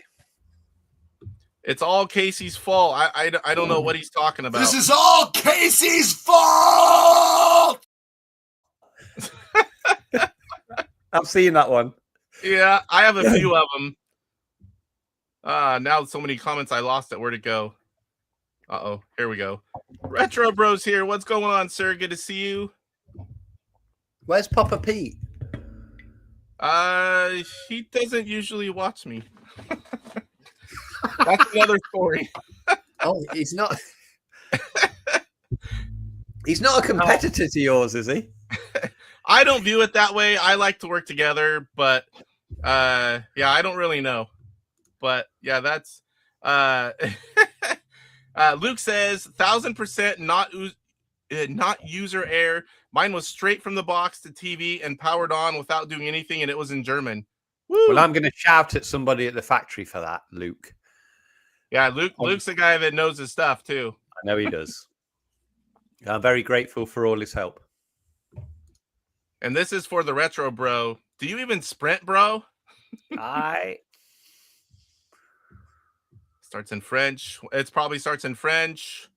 And you, for those of us sideloading, don't forget you can put descriptions in 5 different languages, and whatever you put the console in, that's what it'll show. So what happens? Does it matter if someone just puts English and nothing else is there? Just doesn't show when you do the language option for another thing. He says fine. When I did mine, since I didn't bother translating, I just put English for all 5 just in case it did something. Nah, it's fine. Intellivision's digital fanzine will now add a Sprint news page in every issue. I don't know if you've seen that digital fanzine. He's been doing great stuff. I think it's issue 5, and I'll be showing that and telling people about it on tomorrow's show as well. He does a lot of cool stuff. It's great to see people, YouTubers, people creating content like him, Slappy doing artwork, guys putting out hardware and games. It's like the community just keeps growing, which is awesome. Gen X Grown Up says, can verify my Sprint had Ben's fingerprints on it upon receipt. Yeah, my first one did too. And I didn't have to, when I opened up the second one last night, because I couldn't get the update that we're talking about in a few minutes. And so I opened up one of my sealed consoles, and I had, for the first time, had to sync the controllers and do all the different things. You kind of did it all for us. That's my little thank you to you. It was personalized by Ben Jones. You know that, bro. Double Knot says, I'm hoping mine arrives Christmas Eve. I'm planning on taking it to our family Christmas party. That's awesome. What is the Sprint name from? The Running Man. Sprint. The Running Man. The logo for that's where it came from, right? Yeah. A lot of people bring up old Sprint phone company. I love Corey's channel, says DJC. Well, thank you, chick. 90 views and 3 likes. Quit being lazy, people. These 2 cats are giving you gold. Get on it. Yeah, there's 90 people in here right now, which is awesome. The call for more sprints. Yes, that's awesome that's needed, and I love seeing it. It's like you always wonder, like, I'm sure you feel that stress, but it's like, man, are people going to love it? Like you talked about, but is it going to sell like it should? Because that's your job, right? Make sure that it's a successful product and that people like it. And, I have to say right now, I think you and your team have done a phenomenal job. I mean, the numbers and all these people everywhere, they don't lie. It's like job well done for sure. I mean, we've been on for a while, and I was saying at the beginning with you, that stream that I had with you a few weeks ago, I was really stressed out at that period up until launch and up until the reviews and up until when people on forums start reporting back whether they like it, whether it's mail, whether they hate it. And then just luckily it's all just coming together. So I'm in a really good mood. That's why I'm enjoying tonight. Yeah, this one's a lot different time than last time. Yeah, so different, dude. But to be fair and to your credit, you didn't seem like you were all stressed out. So you handle it well. I mean, I'm sure it's your job, but you definitely handle it well. On camera, anyway. Not behind the scenes. Behind the scenes.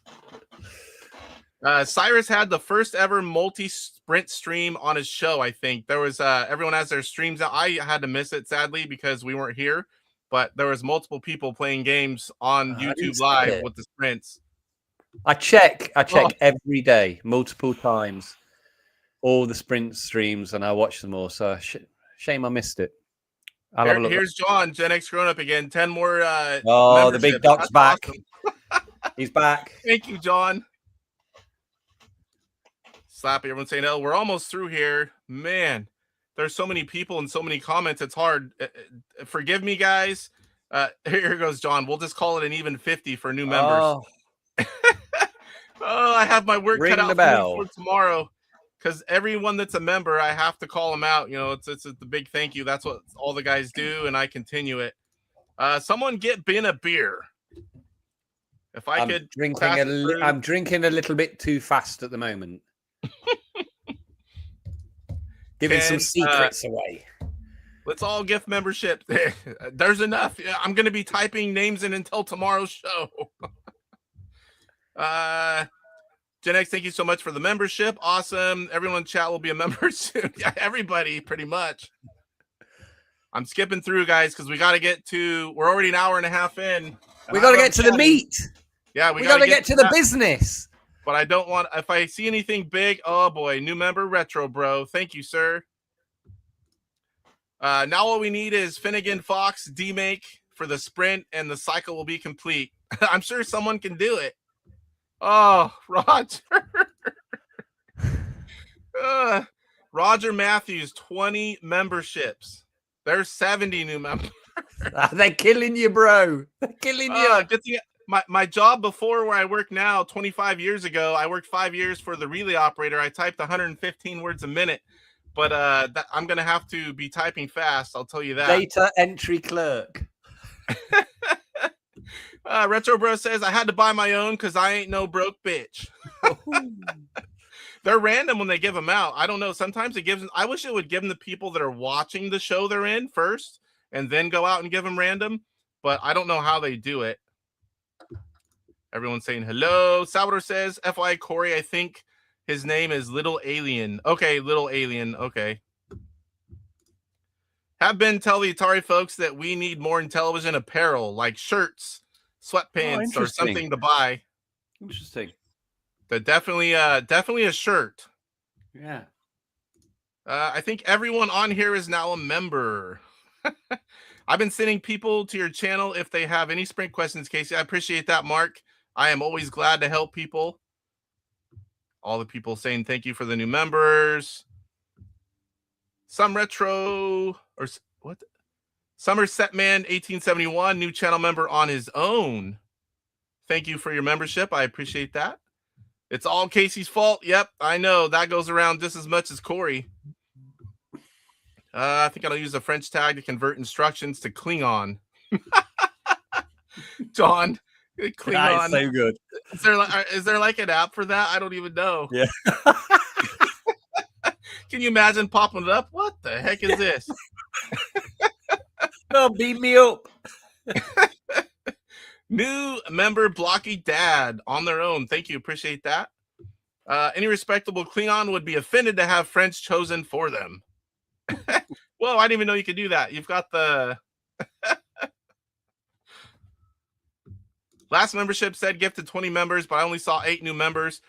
We're definitely not maxed out, but is Casey waiting to start stuff until he gets caught up in the chat? I don't think we'll get there. I'm going as fast as I can. I'm getting close. I can see it. I'm skipping anything that's not like Luke says, Intelligent Collector supporting Sprint 100%. All digital files moving forward have all Sprint files included. Yeah, I'm going to show that, Luke. I talked about it a little bit ago before you came on, how I was telling him how you've got a digital game and you've got the backbit files, you've got the regular files that we get already, then you've got a Sprint folder with all the files already sized right. You just drag it over, and I have already bought and tried that, and it works great. Everything's good, Luke. So, Ben, what were the biggest challenges getting the Sprint made? What was something surprising about the Sprint? That's a good one.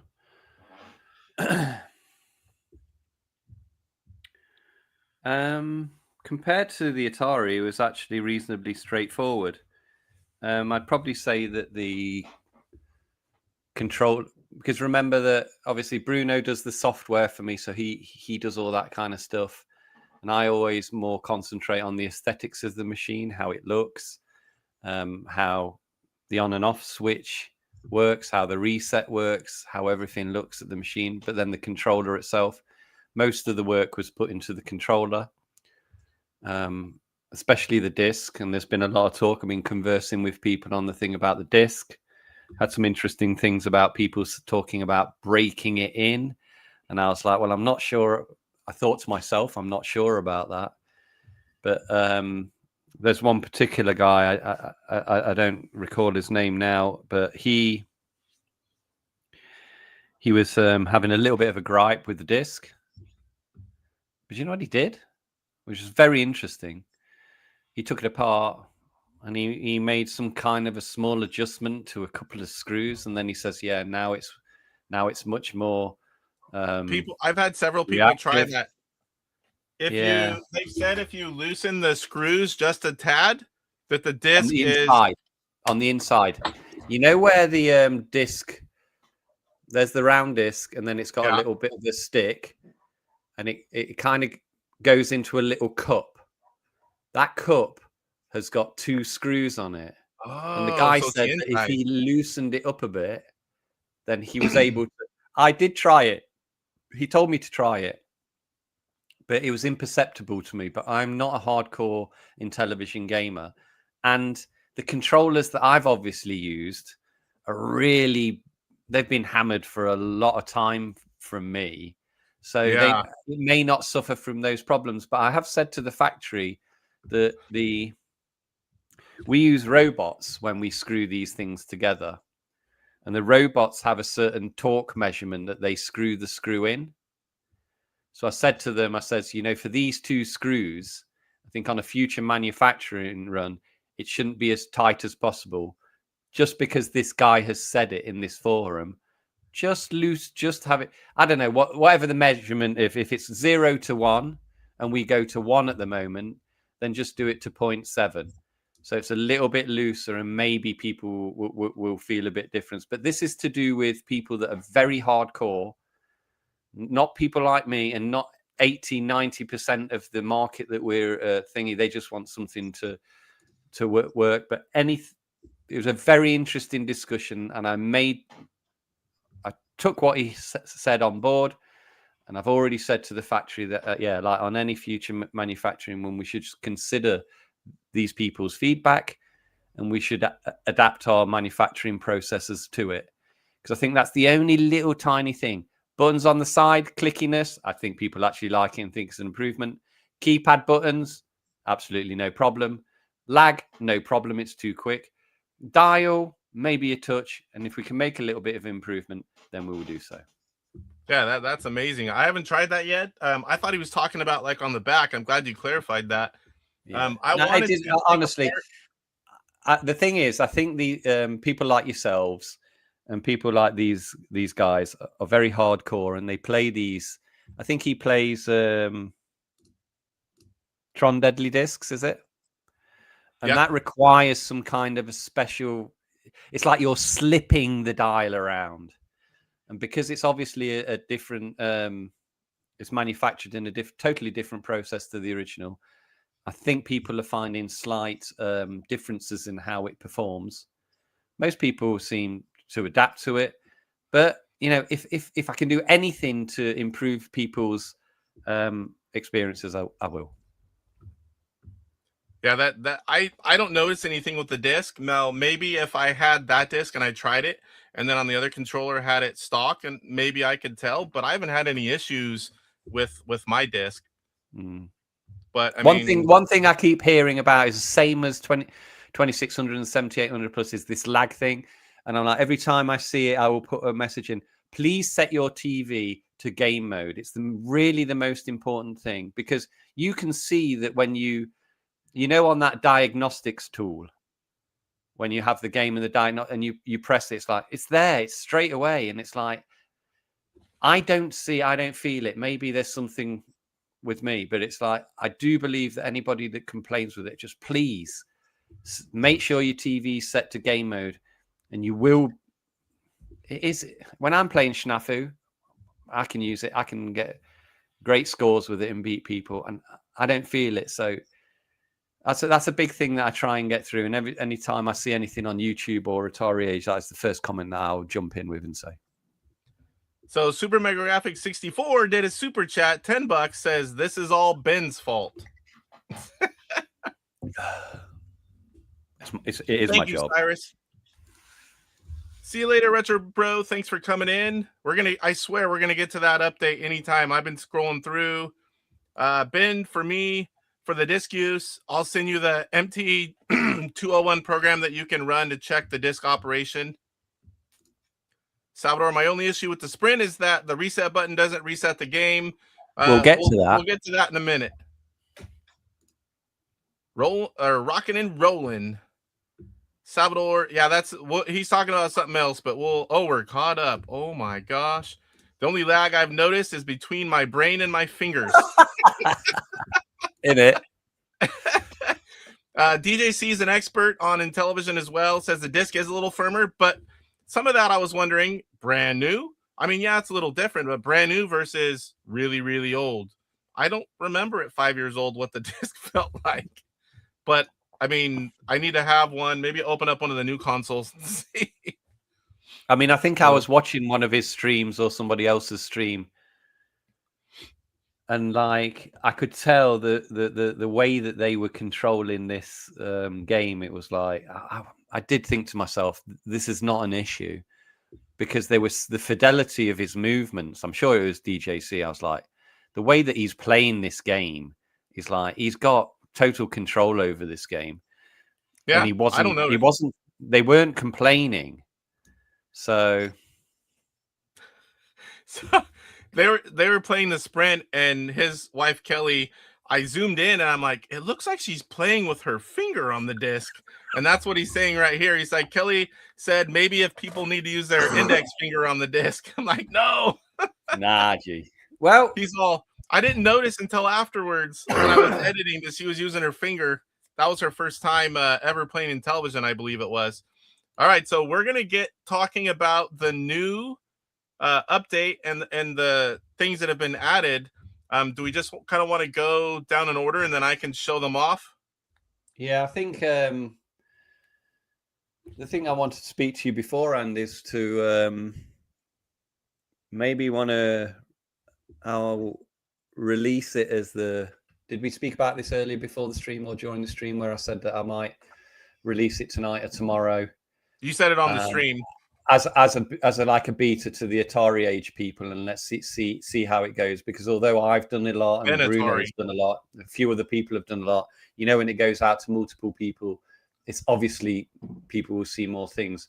So I think maybe tonight, but probably tomorrow, I'll release what you're going to show now on the AtariAge Sprint threads forum, and then people can just give us some feedback. But let's go for it. Let's go for the first probably half decent update.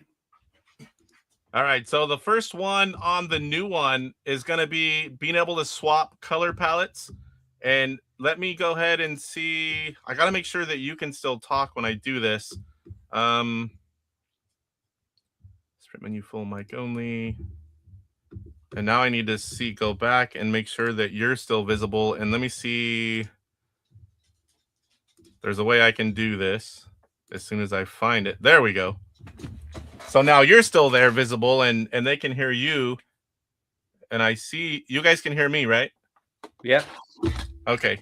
So let me get the names off here. You guys know who we are. It's in the way. You got the folder screen. Right here, you can see folders. I don't have very many things showing, but we're utilizing folders. But right now, you press 4. You go press 1 for display and your options. And before you had 16:9, 4:3, and now you have button 3, switch color palette. So there's nothing indicating that you've switched, but you will hear a tone or a beep. I can't remember what it did, but all the colors will look a little bit different, and it's personal preference on the color palette. So definitely play with it and see which ones you like. I press clear to get back out. And where do we go here? Next up, we've got the software version number. So a lot of people were talking about that, and I did as well, because I didn't, sometimes going back and forth, I didn't know where I was. So there is a software version number. You can see when you first push number 4 and you're in the options menu, the main one, you see in the lower right, you're going to see V1.1 alpha. So you'll be able to tell which version of the software you have. And that's definitely helps whenever you're doing multiple updates like I've been doing. Number 3, publisher and player information added to the description. Now, originally it didn't say, like a lot of the Intellivision games, as we know, especially the sports games, it's literally 2 players only. Some games are 1 player only, of course, and some are 1 or 2. But there are some like baseball and other sports games, Sea Battle, that are only 2 players. And I said that's kind of pretty valuable information when you're scrolling through a bunch of games, especially if you're new to Intellivision. And if you're sitting there by yourself and you keep clicking on 2 player only games, you're going to get frustrated. So that has been implemented. And let me show you. So right now you see 1 player baseball in the lower or the mid left, and then right below the game title baseball, that one is from an older update. They all say Electronite. On the new one it says Mattel. I pulled some files the last minute to make this Mattel folder, and I pulled from the old ones, but that will say Mattel Electronics, I promise you, and it'll say 1981. So it says the year it came out and the publisher, and they're all correct on the update. Why don't you just pull the USB stick out and show the original 45? Oh yeah, that'll work. I just have to push a button. So there we go. Good idea. So there you see Mattel Electronics, 2 players only. So if it says 2 players, that means you have to have 2 players. It'll say 1 or 2 players like here. And you can see there's INTV Corp, Mattel Electronics. It has all the information. And for those of you that haven't seen it before, if you push favorites, you can push 1 star, 2 stars, or 3 stars, but you can also now push 0 and clear it. Like say you use 3 on games you're playing at the moment and you want to change them up, you have the option to do so. And you can also sort by favorites. So you can sort alphabetically, or you can sort by favorites. It'll put all your 3-star games together. I'm doing hand signals like anyone can see me. It'll put all your 3 stars, your 2 stars, your 1 stars, and then every game that you have not favorited to a certain level. I have mine alphabetically at the moment. So the descriptions are really top notch at the moment. You can see scrolling through 1 or 2. Let's go to skiing just because it's one that's different. Did I pass it? I'm looking at, there it is, Mountain Madness. That's why. So here you see 1 to 6 players. So all the games are right with the amount of players. So you know before you enter the game, it tells you who the publisher was, the year it was released, the title, and there's a brief description. So the JSON files are perfect now with everything that you need to be able to have. And that's great to, you know, the publisher is cool to have, but it wasn't really necessary. But I really think the players, 1, 2, or 1 or 2 or whatever it is, that was valuable information. Why don't you boot up baseball and we can see the differences in the color palette? Color? Okay, let's do that. Hey, let's do this way. My USB stick is on purpose not to have a ton of stuff so we can move around.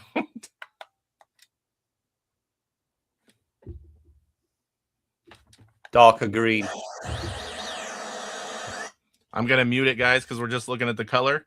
So there is the palette that I'm in right now. This is one of them. And I'm going to go out, change the color palette, and you can see the difference. So here's another one. I'm going to hit reset. And it is going to go right back to the game that we were on. So this is so much better because now you just hit 1 button and you're back in and you don't have to scroll through the menu again. So I'm going to change the palettes by hitting 4, display 1, and then switch palette. You'll hear it. Let me turn the volume back on and up because I know it makes some kind of tone. So it just did a boop. And there's nothing that tells you which one you're on, but you can change them back and forth. So now let's go back into baseball. And some of you will be like, what's different? Some of you guys are like, oh yeah, I don't like that one, or I like this one better. But you have a choice. This is a lighter green. The field is lighter. The color palettes are all personal preference. I need to catch up on chat here. I apologize if I've missed anything, guys. Let me get back up here.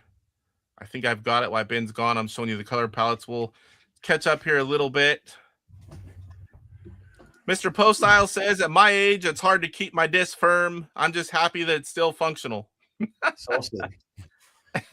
I'm happy for you, Poe. Super Mega Graph 64 says, I think Mike said he really likes the Sprint remotes. That's an inside joke between controllers and remotes, and Mike gets upset if people call them remotes. Throw it on AtariAge and I'll give it a go, says John. Let's do it. Still waiting for mine here in Canada. Folders, yes, we'll get the folders here in a second. What about flipping the color palette back? I'm going to do that right now. I was waiting for you to get back. I was catching up with chat while you were gone. I flipped it over. Now I'm going to flip it back. I'm just making sure I didn't miss anything vital. Good questions. I'll show you guys folders here in a second. Can we delete games? That's why we don't recommend putting them on the unit. There's no way to delete them unless you wipe factory reset it. But on a USB stick, you have total control. You can move files around, edit them, delete them, add more. It's super easy. It's the way I do it, unless I'm testing to tell people if something works.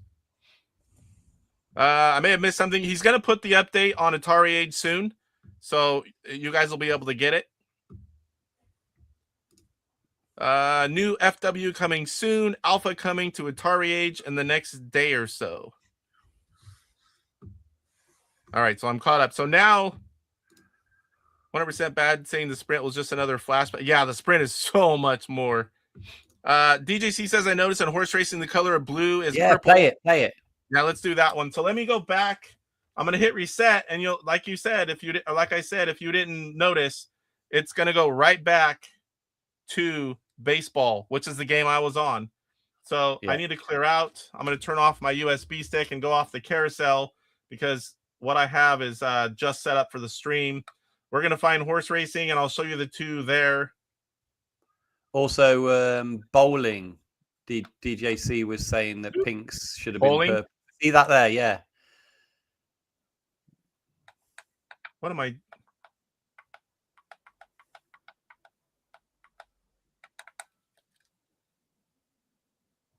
That pink should now be purple. And this is a still looks a bit pink to me. Let me switch it now. So I'm going to go out. I'm going to hit 4, 1, 3. And now we're going to go back in.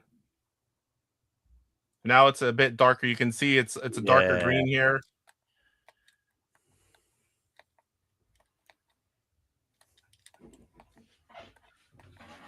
And there you go. That looks right to me for bowling.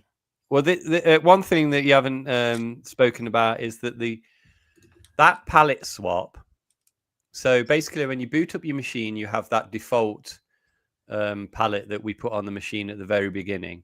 And now with this update, with this palette swap, you get a palette that was on AtariAge by a user, Mark Thompson. So there was I read a lot about it. So what we did was we put that palette on as the palette swap. But what's important for people to note is that, especially for the hardcore, is that within the USB stick and the update, you can see the color palette file. So people that are really interested in configuring their palette to even a different specification can change that palette to whatever they want to do just by altering the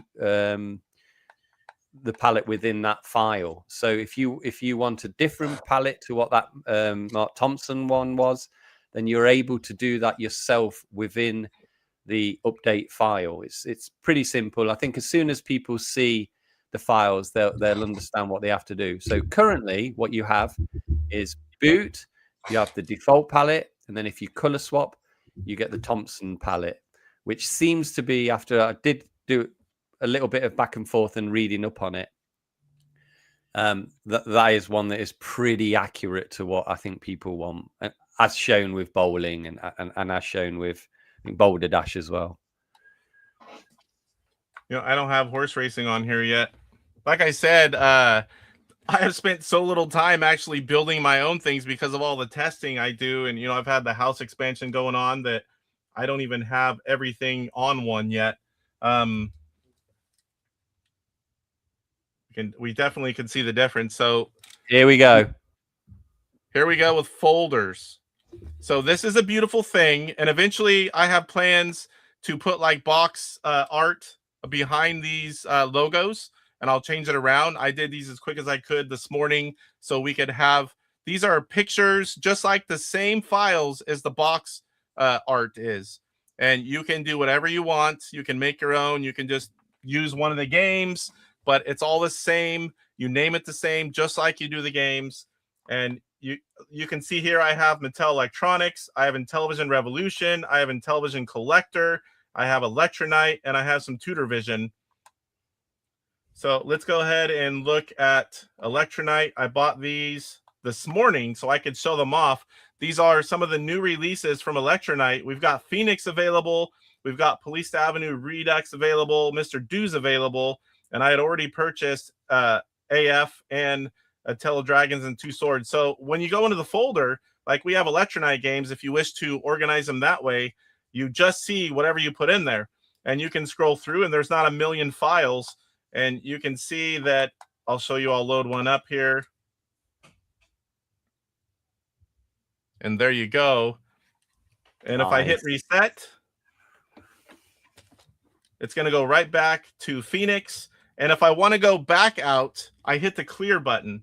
The clear button takes you out a level. I haven't tried multiple levels. Does that work? Yes. Okay, cool. So I was going to ask that before I said anything and I forgot. So you can do multiple levels. Like say you wanted Electronite and then you wanted, their go by year or something. You could organize these however you want. You can have folders in folders. Huh? You can have folders in folders. And actually on this is your root menu. You've got these folders. But you could also then just put games next to them. You could put another 50, 100 games next to them. So it's really cool because whatever you put on your USB stick to sideload, the format that you do it with folders and then individual games and then the config files will all load how you see it in your USB stick on the user interface. So you could have a load of the 125 Intellivision games next to these folders, or then go into folders and have the same thing. So we think it's the best way to do it at the moment. It pretty much gives the user the option to organize it however they wish, and everyone should be happy because you can do everything now with folders and folders and folders and games out mixed in with the folders. You can add artwork to the folders. And you see where you've got Electronite. You see where you've got Electronite and you haven't got a description underneath. If you did the file in there, you could give a description to what was in those folders. Go reset there. That's interesting. I hit clear at the. Are they all your USBs on that long? That USB hub? I hit clear and it showed everything. I didn't try that before. I couldn't get out of that one. I tried to just hit a button. I'm like, that's not working. So you can add JSON files as well, and then you could put, all games from Electronite, whatever description you want. The JSON file. So everything on the folder works just like a game does. You can do everything. You could put screenshots of Electronite games up there. You could put the description up there. You can do anything you want to those files, and it will show exactly the same as games. So I thought that was the best thing to do, because you might want a selection of your favorite games, your favorite 10 or 15 games, and then have folders on that same carousel. Just makes sense. So here's something that I'm dealing with. It's so weird the way some people don't get the underscore icons. I get them. The only reason I don't have them here is because it's just folders. If you see, once I go in to Electronite, I have them here. I haven't figured out why. I literally can take a ROM only, put it on there, and it'll make that file. I don't know why yet. Are you doing it on an Apple Mac? A Mac. Yeah, I wonder if it's adding some sort of files, because when I do it, I don't get those additional files. But this is a little thing that we've got to sort out. But it's, So I mean, just I have PC and Mac. I will try that on the laptop today and let you know. I'm literally taking the files and just copying them over, and that's it. Like the same files, even if I do the ones that come preloaded and I put them on a USB stick, I get those files. So very well could be the Mac. And I know some yeah, people don't get them and some people do. I bet you it's the Mac. Yeah. Anyway, we're going to sort that stuff out. The key thing is Yes. here, we're delivering functionality that people wanted from launch, that people have been getting, and we're delivering it within 2 weeks. And we're going to carry on delivering these kind of functionality and just give people a well-rounded Intellivision experience that people can just enjoy and play their games in the way that they want to. There is, I think, a couple of other points to the update. So you've shown color palette swap, software version number, publisher and player numbers in the descriptions, the ability to add folders. But then there's some, and then the ability, well, so on the stock 45 games, you've shown that basically if you were in a game and then you reset, the user interface would automatically go back to that game. But then when it was on a USB stick, it would just go back to position 1 of the side. It goes back to the game. Now it goes back to the game. Now there is one other thing that is within this update that goes a little bit over my head, but it's important for, again, the hardcore and the enthusiasts of AtariAge, and that is there is an ability that Bruno, the developer of the software, has written into this update, and that is for the facility to people to configure the emulator. I think people know them as hack files. Yeah, setting parameters. And that is within this. And it's easy, Casey, for me and you to check everything else, but I think with these, we need the guidance of people like Bruno more so, and the guidance of people that want to use this this functionality, that people can configure the emulator directly from an update. So that is also in this. It's just going to take us a couple of days for me to understand. I mean, I get the theory of it. People will be able to do pretty much more what they want to do with the emulator. But I just need to understand and communicate to everybody in the know how to do that. But it is in this update. So they're the 6 big things in it. And I think also people need to not worry about the day 1 patch. So the day 1 patch where we, what was it? It was high score saving for Boulder Dash. It was smoother carousel movement. It was some tutor vision compatibility with cartridge compatibility. All those things that were in the day 1. If you haven't done the day 1 patch, doesn't matter, because this update has got them all in there as well. And if you have done the day 1 patch, it doesn't matter also. You can do this update and it would just bring you these latest 6 functions, these extra functions as well. And yeah, I think it will be tomorrow when I push it out on AtariAge. But the work doesn't stop there. I know that there's other things that people want. The one thing that's a little bit tricky, I think, at the moment that we need to get through it is the in-game reset. It's my error. I didn't think too much about it. I didn't think it was too difficult to reset and go in, but I understand it's a pain. If somebody likes a game and they mess up and they just want to quickly start again, it is a bit of a pain to go back to the US. So we're going to look at that. There's other things like, I think there's like hotkeys to pause and hotkeys to exactly that. Hotkeys to reset in game. So we're going to look into that also. I think additionally, there's controlling ECS games. I think you showed some things where basically they are playing and most of the buttons work, but controlling doesn't work. I think that's quite That's again a little bit more tricky, similar to the reset, but we are going to look at that. And then I think majorly then I'm going to look at the improving actually the graphical kind of output from the machine of the FPS for more demanding games. I saw it on one Electronite, and then obviously on the AtariAge forum, somebody said something about River Raid looking a bit choppy, and we're going to look at that. These 3 points a little bit harder, but we will look into it, and we've got a good guy with Bruno making these changes, and whatever we can do, we're going to do. And I think, I don't know, I mean, if you consider what we're providing people today in these 3 points that I'm talking about, I mean, what else have we got to do?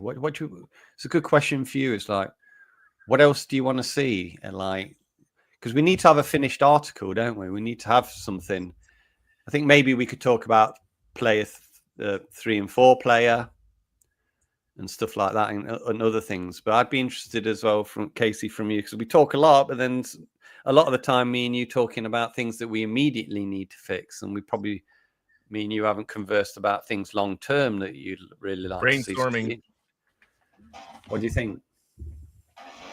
Yeah, I think getting everything sorted out, and then kind of get everything from the community, things that need to go, put a priority list, and just kind of start checking them off the list and getting them done, whatever you guys can do. I mean, I think you guys have done an amazing job so far. Bruno is just like quick, and I love seeing things newly implemented. And I think ECS games are a big one, because there's a lot of good games that we want to play. That comes up a lot. I know it's possible we do it on the emulator. Yeah, I think there's a driver issue. 3 and 4 players would be really cool, especially for homebrews. There's a lot of things in the works that would happen if we had that. There's lots of things that could come up. Community, this is like, just get a list like you're doing. You do a great job. You watch all the videos. You go to AtariAge. You're interacting with people. I see you. I go to answer something. Oh, Ben already has it. It's like, so I try to get to them all, but there's just so many. We got this question: the 256 UI limitation with folders, does that all get fixed now, right? You don't, because I know some people, if they load a ton of stuff up, it stopped showing it R, I think they said. I haven't tried it myself, but with folders, I haven't tried it myself. Right? I presume that that's entirely the purpose of having folders, to stop those bottlenecks. Because if surely the USB, when it's showing what's in a folder, it is showing that much, and then ignoring anything else in other folders. And that's the whole purpose, to keep the user interface from clicking around nicely and for being usable.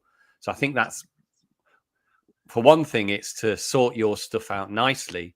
But I think a secondary point, I'd have to speak to Bruno, but I would assume that it's from a performance perspective for the user interface, to make sure that it rolls all nicely when you go into it. Like, we've done a few things. We made sure, like, if you saved a game, I saved games within folders for Boulder Dash, and then from the root to a folder, and they did independently save the different scores, which was a nice thing to see. But these are real detailed aspects that we're going to concentrate on and get right. So it's great. I mean, I'm not going to stop. We're at work next week, and I'm going to start working on these other things. So we'll get this one out, and let's just ratchet it up to get it to a real perfect status. So we've got this problem solved. The ._ files are Mac OS resource forks. Run .clean on the drive to remove them. So it's a Mac thing. That explains why too many people have them. I was right. I was right all along. Well, I'll be glad to get rid of them. Trust me, and I'll be glad to help people get rid of them. Don't like them. Yeah, it's annoying. Yeah, everyone's saying it's a Mac thing. We've got a few good questions in here. I'll scroll through really quick, and then I wanted to show just a couple things, and then we can do the giveaway. Are folders limited to the USB or console as well? not really sure. Can you put folders on the carousel built in? I know you said we should probably stick to the stick. I mean, you can do, but I don't know how much is up there, and you might start stuttering, and you might not. I don't think there's enough room on it. There's 256 megs. I mean, it seems like a lot, but then you start adding hundreds of files, it's going to start chugging. So here's another one. If they do another run, will these updates be included, or will they all be the same and you just do the update yourself? No, I would always ship new stock with the latest firmware. Okay. And being able to see it in the options menu will let you know which one you're at, which is great. Repaired OG Intelligent arrives tomorrow. My Sprint is showing up on the 25th from Santa. That's nice. Right under the tree, just like in the early 80s. The Sprint files will be sent for free to anyone who's purchased ROMs from us before. Luke's doing the same thing. It's great to see you guys doing that. I appreciate it. I know everyone else does. Luke says, Ben, I'll need samples for the configuration strings. Yeah, I reached out to him. Bruno will be there tomorrow. And then definitely get that figured out once you have a sample.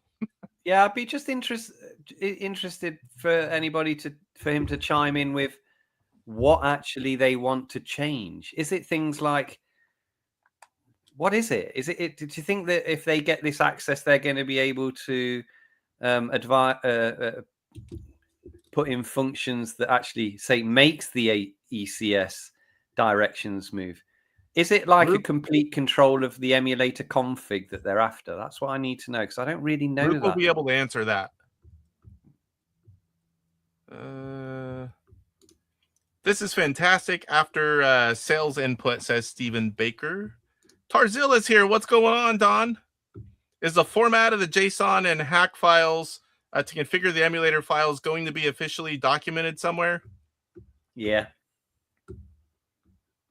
He's another one of the brilliant minds in the Intellivision community. Anybody can DM me on AtariAge if I don't do it, but I'll have to do it. It's all Bruno's fault. I'll tell him that. Firmware site link from Atari site. Currently need to Google to get there. Yeah, I noticed that too. I had to Google it to find it. Unless there's a link, I didn't find it. A PC keyboard acting is but I've done that, William. And I can cycle through the controls, and I can get everything but the disc working on some games, and some games still don't load. So they're working on it. Blocky Dad, I appreciate Ben's presence and candor post-release. I'm in product myself and don't always find spokespeople who are not just active but good about engaging with users, and just as important. Yeah, Ben's great. I'm just mad that I didn't know him already. I know a lot of the products he's done, but I've never met him. Oh, a question earlier and you were gone and I ended up missing it. Do you have ever any plans to come over on this side of the pond and maybe go to like Portland Retro Gaming Expo or any of the really big shows? Is that something you? Yeah, I mean, I went to PGRE 3 years ago. I was there, and then I didn't go this year, but yeah, of course. This would have been a cool year to go. You were probably busy, but this would have been a cool year to go with the announcement. Yeah. I don't know. Mr. Postile, I was very busy with actually making it. You were all having all this fun, and I was stressing the hell out with containers. Like this, honestly, making the product when you were there at PGRE, I was like, no, this shit don't work. I need to make it work. Like these guys are but in the end, we were lucky enough to ship it all, and it was fine. Tarzilla says, I have a 4-player game in progress that doesn't require the ECS, but works with the adapter that I can send to Ben. That's the same guy as earlier, one of the guys that does a lot of technical stuff. Sweet. AtariAge has an ideas channel. It would be awesome to have a website that shows people's ideas and which ones Plaion are doing. Greatest transparency for the users. Retro Creep. All this talk of software updates and such has me terrified to own one. I'm so software. It's so easy. It's No, so it's easy, easy. Chris. It's like really, you put the update.zip on a USB stick, you plug it in, turn it on, it does it, and it goes to the menu right after. That is simple. I can't see it being any easier. No, and mean- if he gets into, honestly, if people like that, respected people of the community, I've done it a lot for the Atari 2600 and 7800 plus. If anyone really gets into problems, I've many times, dozens of times, I say, I'm going to arrange a courier. I'll get your machine picked up. I'm going to update it. I'm going to fix it. I'm going to do whatever it takes to get it fixed, send it back. Bosh. So if people shouldn't have a worry about updating their Intellivisions at all.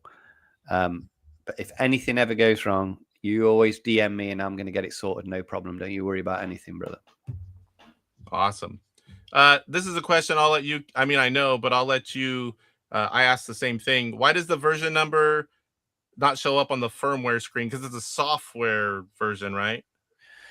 Yeah, the thing is, so we kind of, it's an interesting way how the system's set up. So all these updates that we're making, I kind of classify them into the emulator part, and that's what we're doing. So all these changes, if you've seen the day one patch and what Casey's been doing today, and that's all things that we can just do to an area of the memory that you can just update, that we can, it's like we can always change it. Now, for what you see when you boot up the screen and you see that 1.0, that really relates more to the core firmware of the machine itself. So the Linux, the drivers for the controllers themselves, and core things to do with it. And we did that really on purpose, so that the machine would always be stable and that everything that people play with, the user interface and the emulator, we can just do what we want with these updates that you're seeing at the moment. And that's a little bit different to that core area. And that's why we introduced this little software version number in options to show you what's really the software. We're not expecting really to make any changes to that core Linux base, the drivers and everything. So I think in future, when I make a new manufacturing run and you boot it up, you probably see that 1.0 in that right hand corner. But then when you go into the user interface and go to the options menu, you will see 1.1 or 1.2 alpha. No, you wouldn't see alpha or beta because we need to make it final. But so there's a slight difference in it, and that's the way it's been designed. So it's basically always basically designed to be stable, and for if anything goes wrong, you can do that wipe all to the software.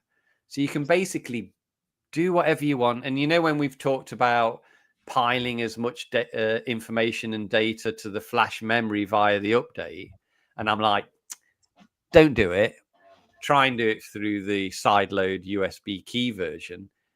I'm not too concerned, because even if you blow up the flash memory with the update, you can always wipe all, because you can take a certain file from that area and put your machine back to factory reset conditions, and then just start your journey again. And I think, Casey, you've done that a couple of times.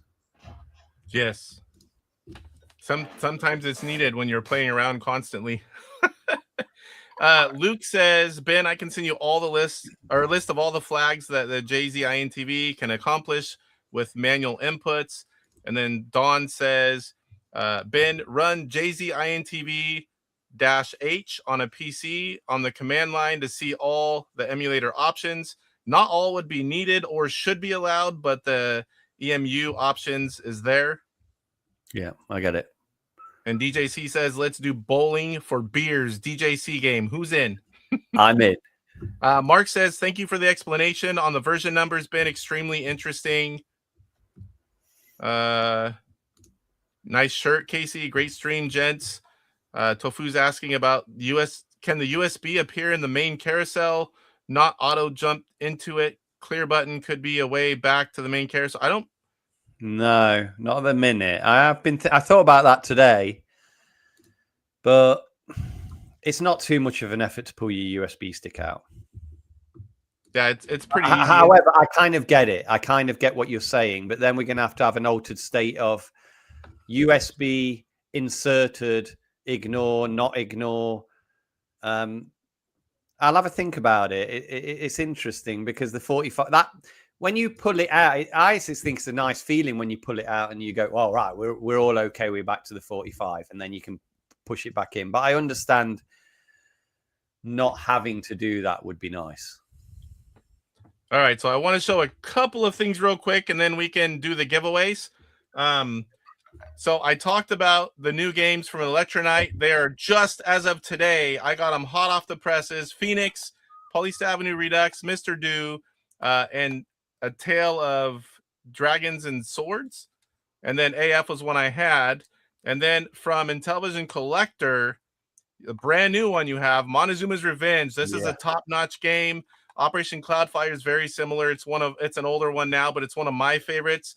These are available and many others at intellivisioncollector.com. And I just realized I left that up there with the comments. All these Electronite games, you see the email on the screen for Phoenix, all these digital packages already ready for the sprint. You just email electronite@hotmail.com, and those will get you going there. And we have Digital Revolution, which is working hard on all of theirs as well. And I'll definitely have that information once it's available, and we'll talk about that. Is there anything else on the screen or on the game menu that we want to talk about before we do the giveaway? I think we covered all of it that we can show. No, it's all good. And you get rid of your Mac files. Yeah, I'll be doing that. Trust me. And I hate those files. And let me work on it. Let me get some other things, and let's continue the journey. Yeah. So now, once I figure out how to do that, Torque, please send me a message, because I mean, I read that. I don't really know how to do it, but once you show me, I can help anyone else who brings that up, because I see lots of people bring that up. Now we know everyone who has a Mac. All right, so now it's going to be the fun time. The moment everybody's been waiting 3 hours for. Yes. What are we going to do here, Ben?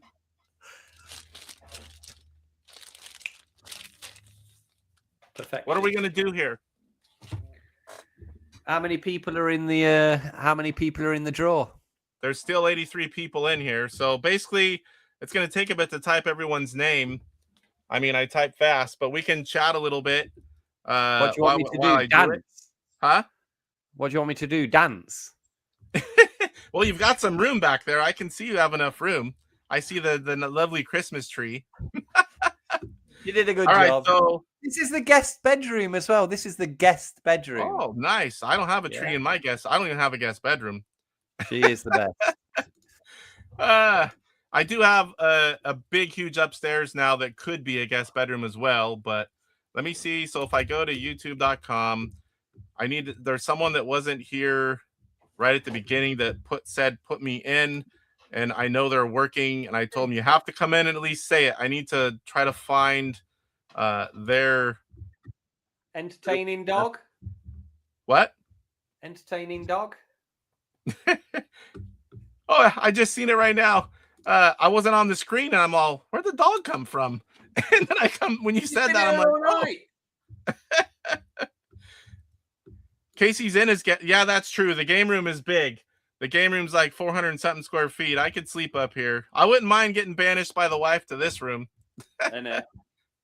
All right, so let me scroll back up. I don't even know if I can. I'm gonna feel bad if I don't know how to see all the chat, live chat. Yeah, I can't go back. I feel so horrible now. There's no way I can do it. All right, guys, here we're gonna do it. Hey, Casey. Yeah. Don't mess it up. I won't mess it up. I just might piss someone off. Let me see here real quick. Casey's guest bedroom. Yeah, do it nice and tell a dog. I turned my guest room into a studio, Ben. Just become a full-time creator, and you're halfway there. You have the room. I don't think there's enough money in it. Well, maybe like Gen X grown up, but Running Man Dog, what long chat? Yeah, long chat. I can't scroll back up. I'm gonna feel so bad because I told him to you know what? I can enter him in. Give me 1 sec, guys. I'll feel horrible if I don't, because he did send me a message. Where is it? Nick Alessandro. So let me put him in. So I've got it set up here. I'm gonna put a comment now. Try not to comment, guys, because it's gonna be hard to catch all these. So everyone pause for the normal comments. If you want to win a sprint, comment below my comment. I want to win a sprint console. So try not to comment for a few minutes, guys, because this is gonna take a while. All right, just enter your name, whatever it says on here. Like, don't put your real name, put whatever your YouTube name is. No alt accounts, please. Go ahead and just post if you're entering in, and I will start entering in the names as I see them. And let me move over to this. You're gonna see them going on here. Let me get back. Okay, Mark Bear. Oh, come on. Oh my gosh, this is going faster than even I can type. Choose me. That just went up big time. All right, DJC, Mark Bear, Randall, Nomad, Blocky Dad. Excuse typos, we'll know who it is. Pierre Garreau. INTV Fun. I almost put his real name. Trichome.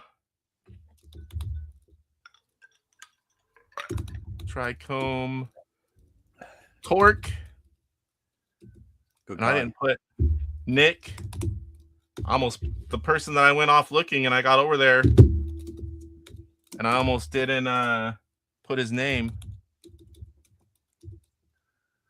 You know what you could do? You could play some Intellivision tunes during this little interlude.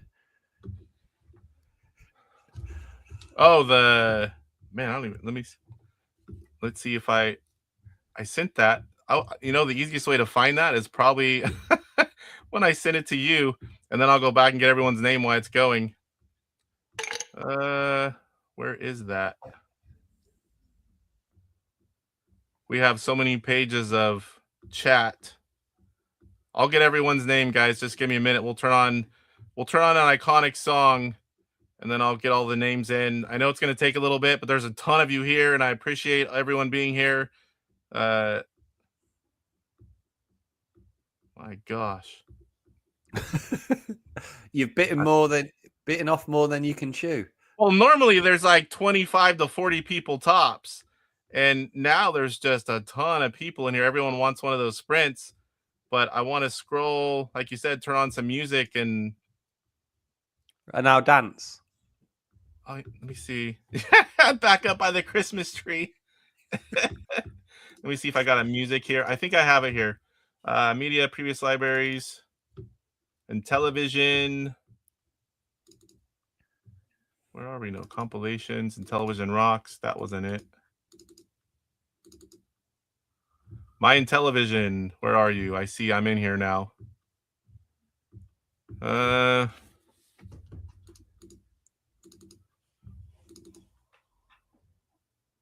Is this it?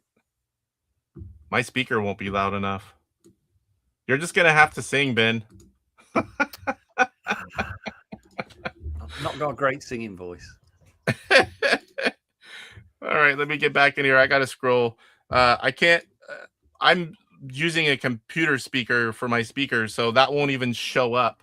If I was going to do that, I would have that ready, but that's not going to work at the moment. Uh-oh, where are we at here? There we go. All right, now we can see everyone. Here we go. You're a fast typer though, right? Yeah. If I skip anyone, guys, I'll give you a few minutes. Don't blame me. I'm trying my best. Retro Creep. You watch me doing it. You can see it on screen. If I miss you, PT Rush. And then we'll see. Hopefully there's no... If anyone's double, they get deleted. Jeremiah. I wish there was a fast way to do this. Like just highlight them all and paste. Eddie. Digit 088. Code Masur.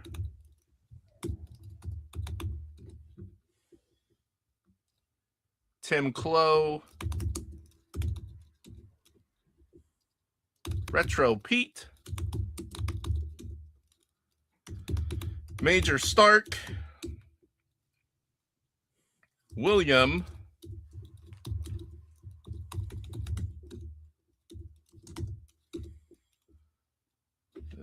Roger Matthews. Mr. Poststyle. I'm going to spell your name wrong, Roger, but you're going to have to deal with it. Poststyle. 1375. Stick Boy. Phil Sand 69. H. Breen 04. Dome 2NY. Luke. The Intelligent Collector. Tony D'Alfonso.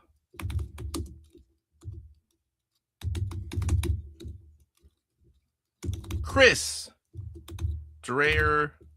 I don't even know how. I've never said your last name. I call him Lathe 26. You're gonna have to tell me how to even say your last name. Mike OS. Night.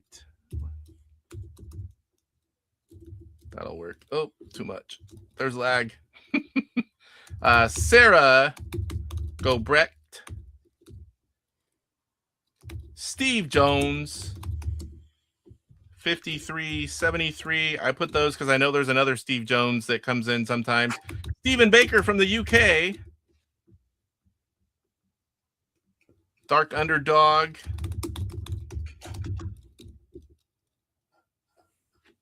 I'm in the... I think I have you in here, Pierre.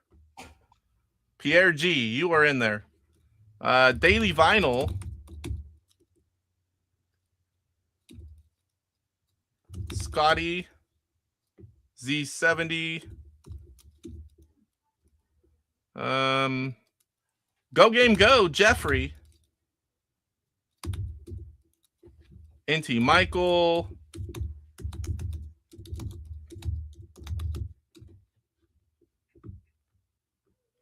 Oh boy, we're still 6 minutes away. Steve, and I'll throw this over in Excel really quick and do a sort by name, and then I can make sure there's no doubles. Steve. Manar. Piagro. Light Up Cat. I need to be so Dak. Some, what is that? Summer Set Man 1871. Torso.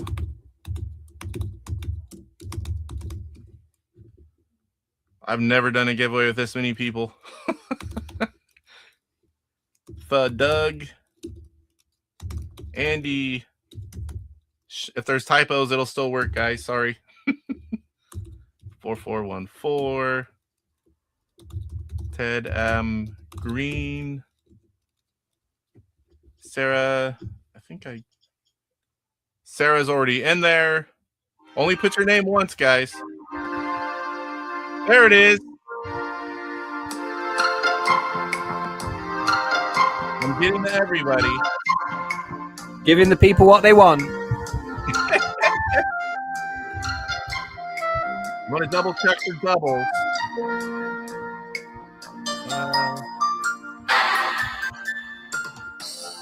You were my love and my friend. I thought the game would never end. fun. You tore out my heart without a speech. Bundle, Behavior that's hard to retro defend. bean, How could you put me in this cannibal, condition? Deepster, I really miss my in television. And now I'm 59, bleeding from 40, this incision. I really Randall want Nomad, in 35, television. Mike OS, I think I have you. I miss your control and demands. Main channel. Nothing to do That looks like a with my dude. hands. I won't leave my house. I'm in high. Only type it once, guys. I see the one. Star Paddler. I thought I got you in there. There's a little bit of a delay. And so I sit. I'll put it in there, but I'm pretty sure I did Star Paddler. I'm going to check for doubles at the end. Still going. Yeah, I know, and I'm still a lot of minutes behind. Some people are not seeing their name I really and need typing it again. in television. Four strings. Gonna skip this one. She's already got one. Obsidian contraption. Okay. Hashtag giveaway tool. Oh my gosh. Where is that? Someone's telling me there's a way to do hashtag giveaway tool, and it's easy. Oh well. I'm already almost all the way in. I guess I didn't know that was a thing. 4 string. Lil 4 lean. Kelly Huff. Steve Jones. I think I have you in there, but I'll do it.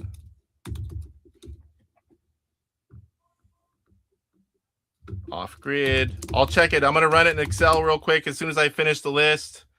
And then we will make sure there's no doubles. Do you want the musical interlude to continue?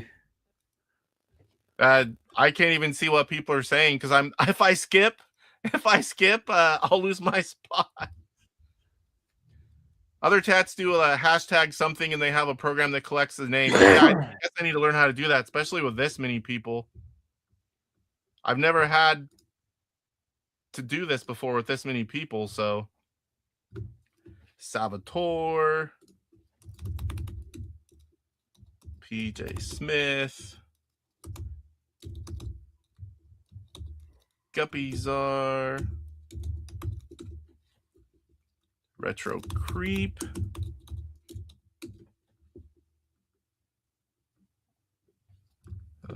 Timothy, Fear,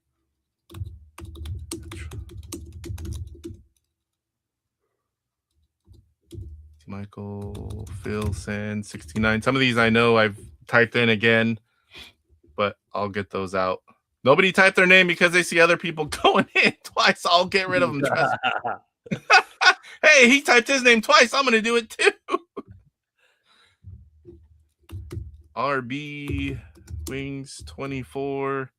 I need that hashtag tool. Sounds like the way to go. I got that one.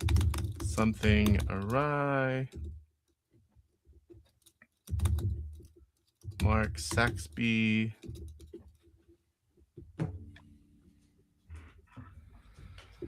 Just repeated you. Yeah, if you guys talk again or say put me in again, I might, but I'll get them out. Trust me. Take me a few minutes here. I'm gonna run it through Excel and then alphabetize real quick before I run it. Yeah, I need to do that. I do giveaways now and then, but it's not a regular thing, so I didn't even know about that. StreamYard. I'm in StreamYard, but I don't know how to use it. And I'm way behind, guys. I'm a couple minutes behind still. Yeah, they're sold out on Amazon. You can do like, does it automatically? Sold out again off Amazon. Sprint giveaway. So there's a new one. We're getting close. Real. Do it, do it, do it. I'm all stressed out now. I know you are. Johnny Nice, 89, 18. Retro still alive. Not a list. A phone book. Jay Sturgis. My dad was a Sturgis. I know that's probably your last name or something, but my dad was a Sturgis from California all the way there. Several days, near 80 years old, rode his motorcycle all the way there. He won't stop. Eddie Pepper.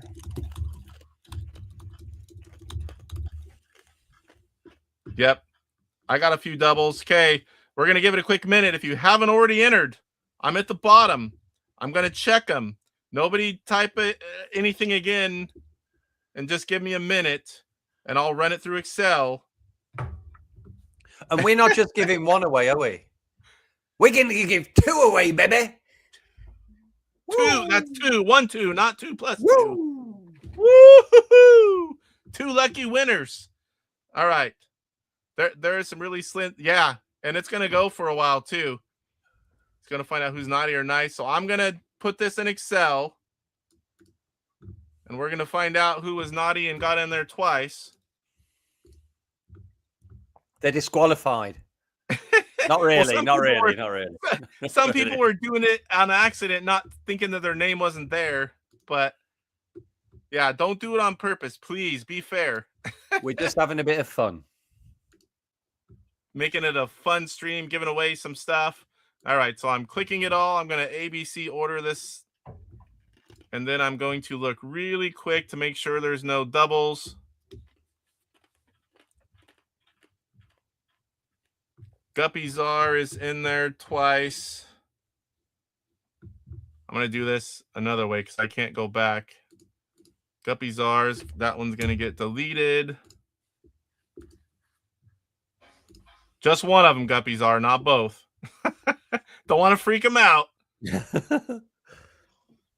Okay, scrolling through. Mike OS had 2 in there. We're going to delete one of them. Off grid. Phil Sand 69 had 2 in there. Delete one of them. Good guy. Random RB Wings, Retro Creep, Retro Dean, Retro Pete, Retro Still Alive, Retro Creep. Delete one of them. Almost done, guys. Scotty Z70 was in there twice. Something Arise. Star Paddler. Star Paddler's in there twice. I knew I put that one in there somewhere. Steve Jones. Got him in there twice.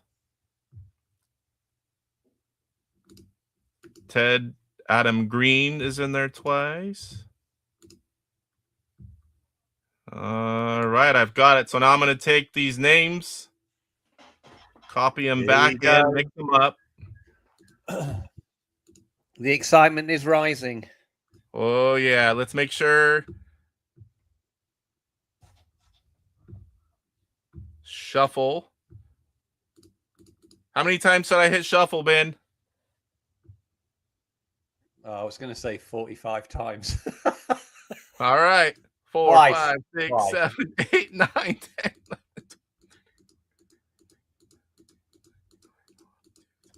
Has anyone else commented?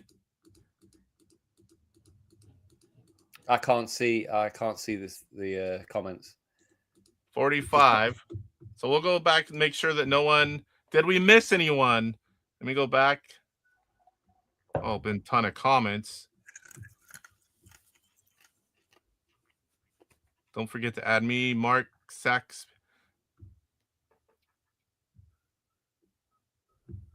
All right. So anyone, because now there's a ton of comments, anyone who thinks I might not have gotten them in there right now, please comment. I don't think you have me in there, and I'll check. I don't want anyone to get skipped on this, so let me see if I have PJ Smith. I have you.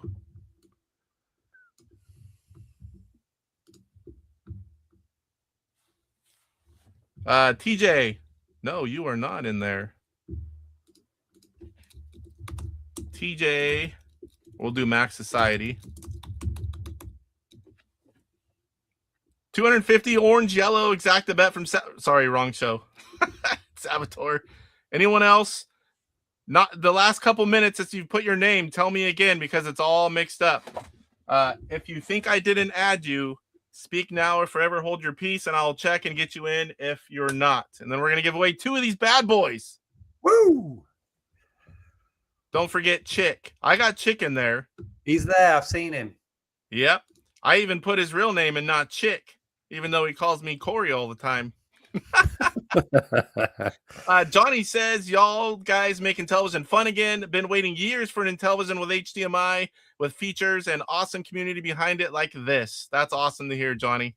Yeah. Ben and his team have done a wonderful job. I'd like to buy a Val. Tick is in there. Oh, mama. No whammies, no stop. My wedge looks thinner. You have me. Main channel. Main channel 8845. Yes. All right. Going once. Come on. Twice. Woo! Woo-wee. Hype. Are we ready? We are ready. And television rules, says Retro still alive. We've shuffled it 45 times. We have 73 entries in here. Let's do this. One more. Cranable is in there. I believe Cranable's in there. Yes. All right. Let me type it just so it's official. Oh, too many menus. That took a while. All right, it's closed. Good luck. So one last thing. How many seconds do you want it to go for? It has to be it can't be a short one. No. Right now it's set at 30 seconds. Do we want it there? Do we want it longer? Nah, that's enough. Okay. Here we go, guys. Console sprint 1 of 2.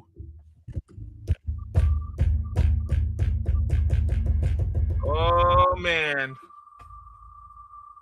I'm only excited that I can't win one. Or sad because I can't win one. Oh, boy. Who's it going to be? No. There goes DJC. There goes Sturgis. There goes Daily Vinyl. Oh. Baker. Oh, Mike OS. Mike OS. Congrats. So now I need to remove that person because they can't win both. So now Mike OS is not in there. We're going to spin one more time.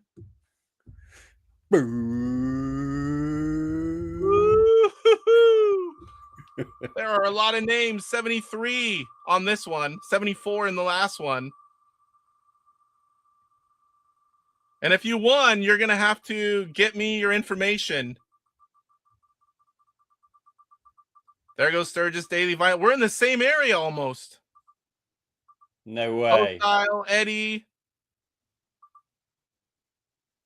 Random. Or Randall.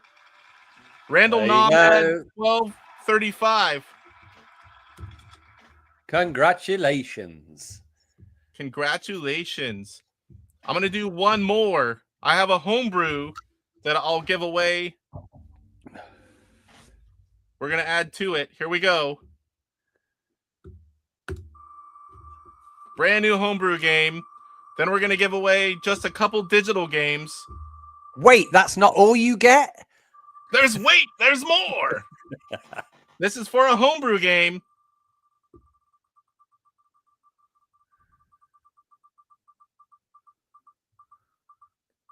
Oh, I gotta mix this up. It's towards the same part of the wheel again.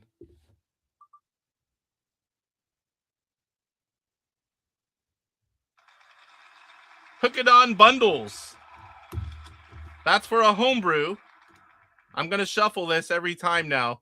Now I'm gonna give away. Now this is me giving it away, not the companies. We're gonna give away a digital game for your Sprint from Electronite, and I'll be paying for it.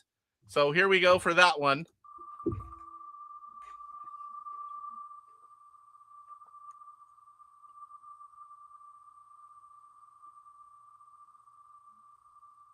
No more same side of the wheel on these things. Mix it up every time.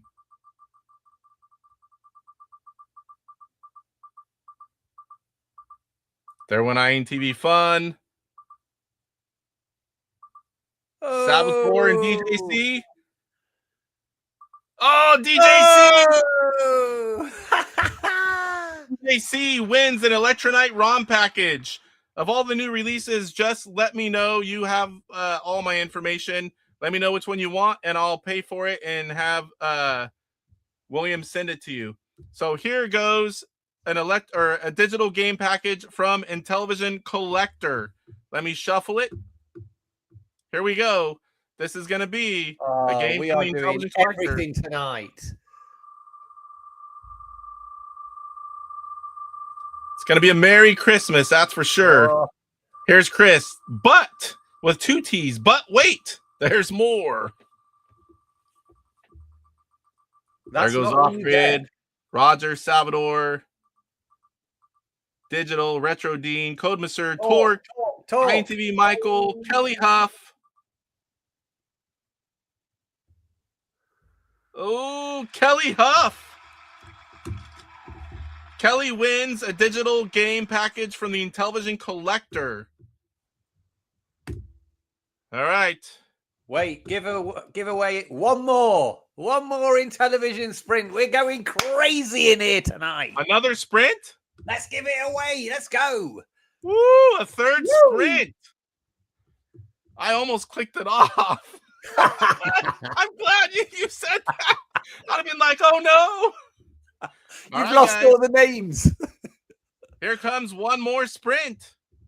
Let me shuffle a few times. Here goes that last Sprint.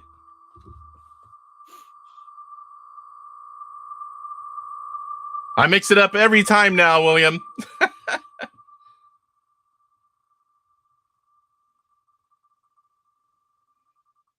Guppies are.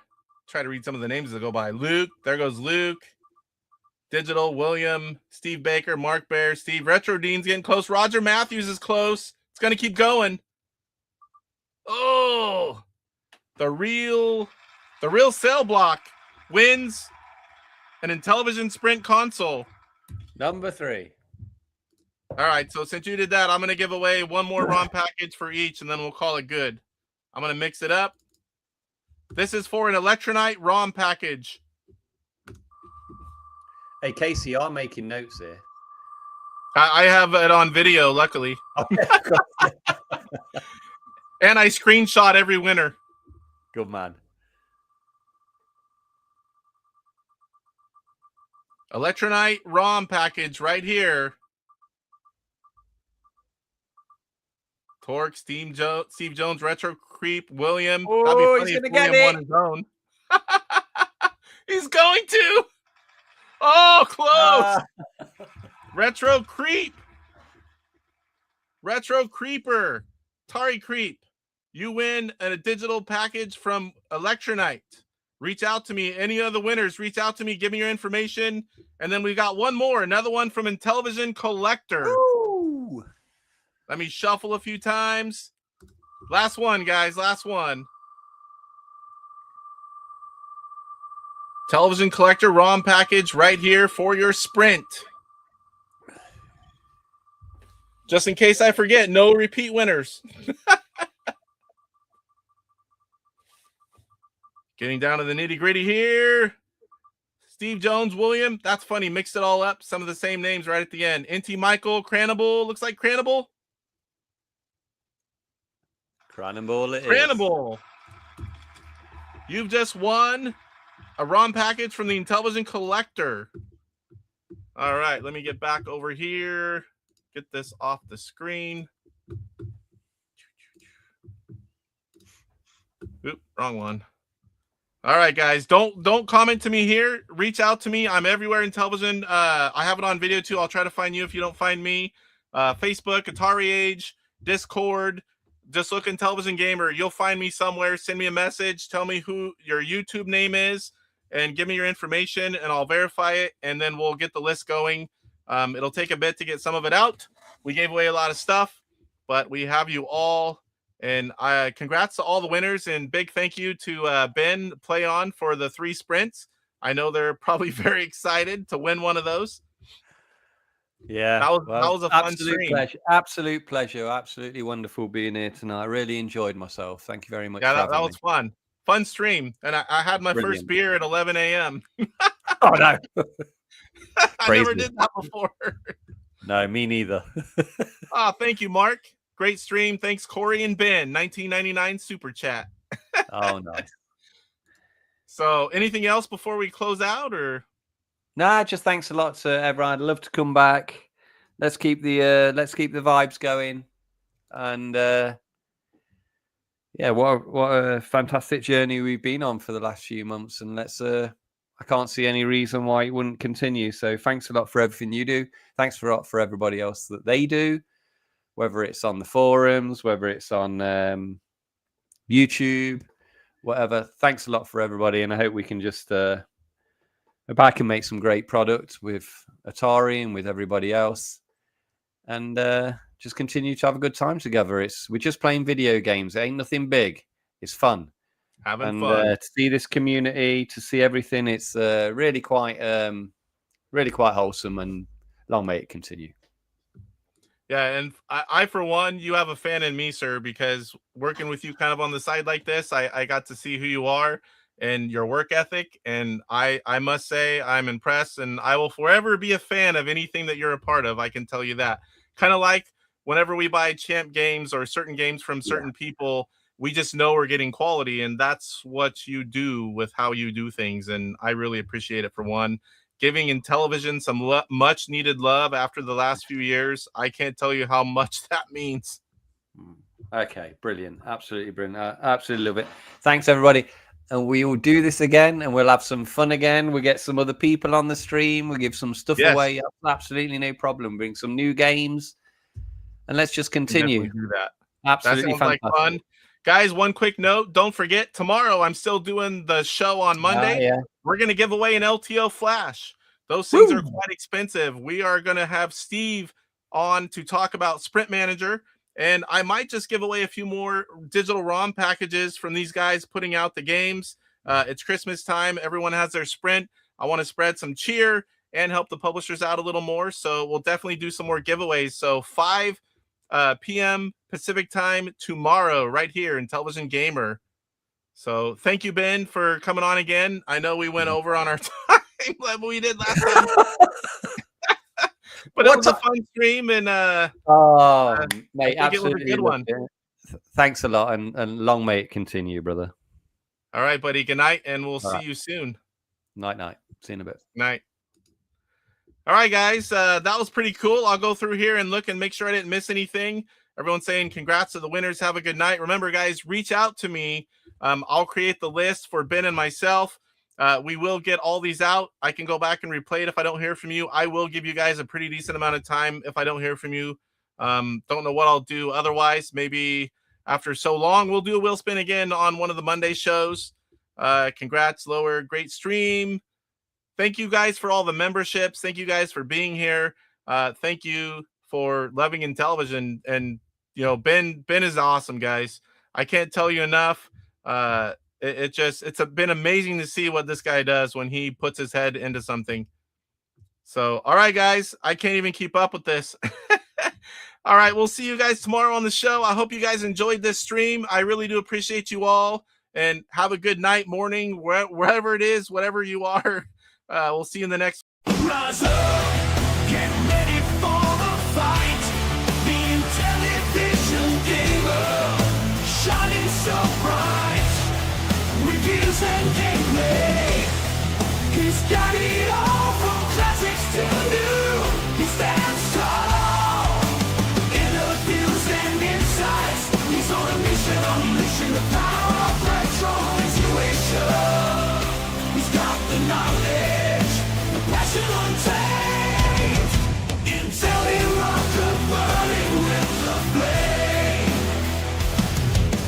YouTube's his stage, says brothers unite. Intellivision gamer, he brings the light with the game console. He's making history.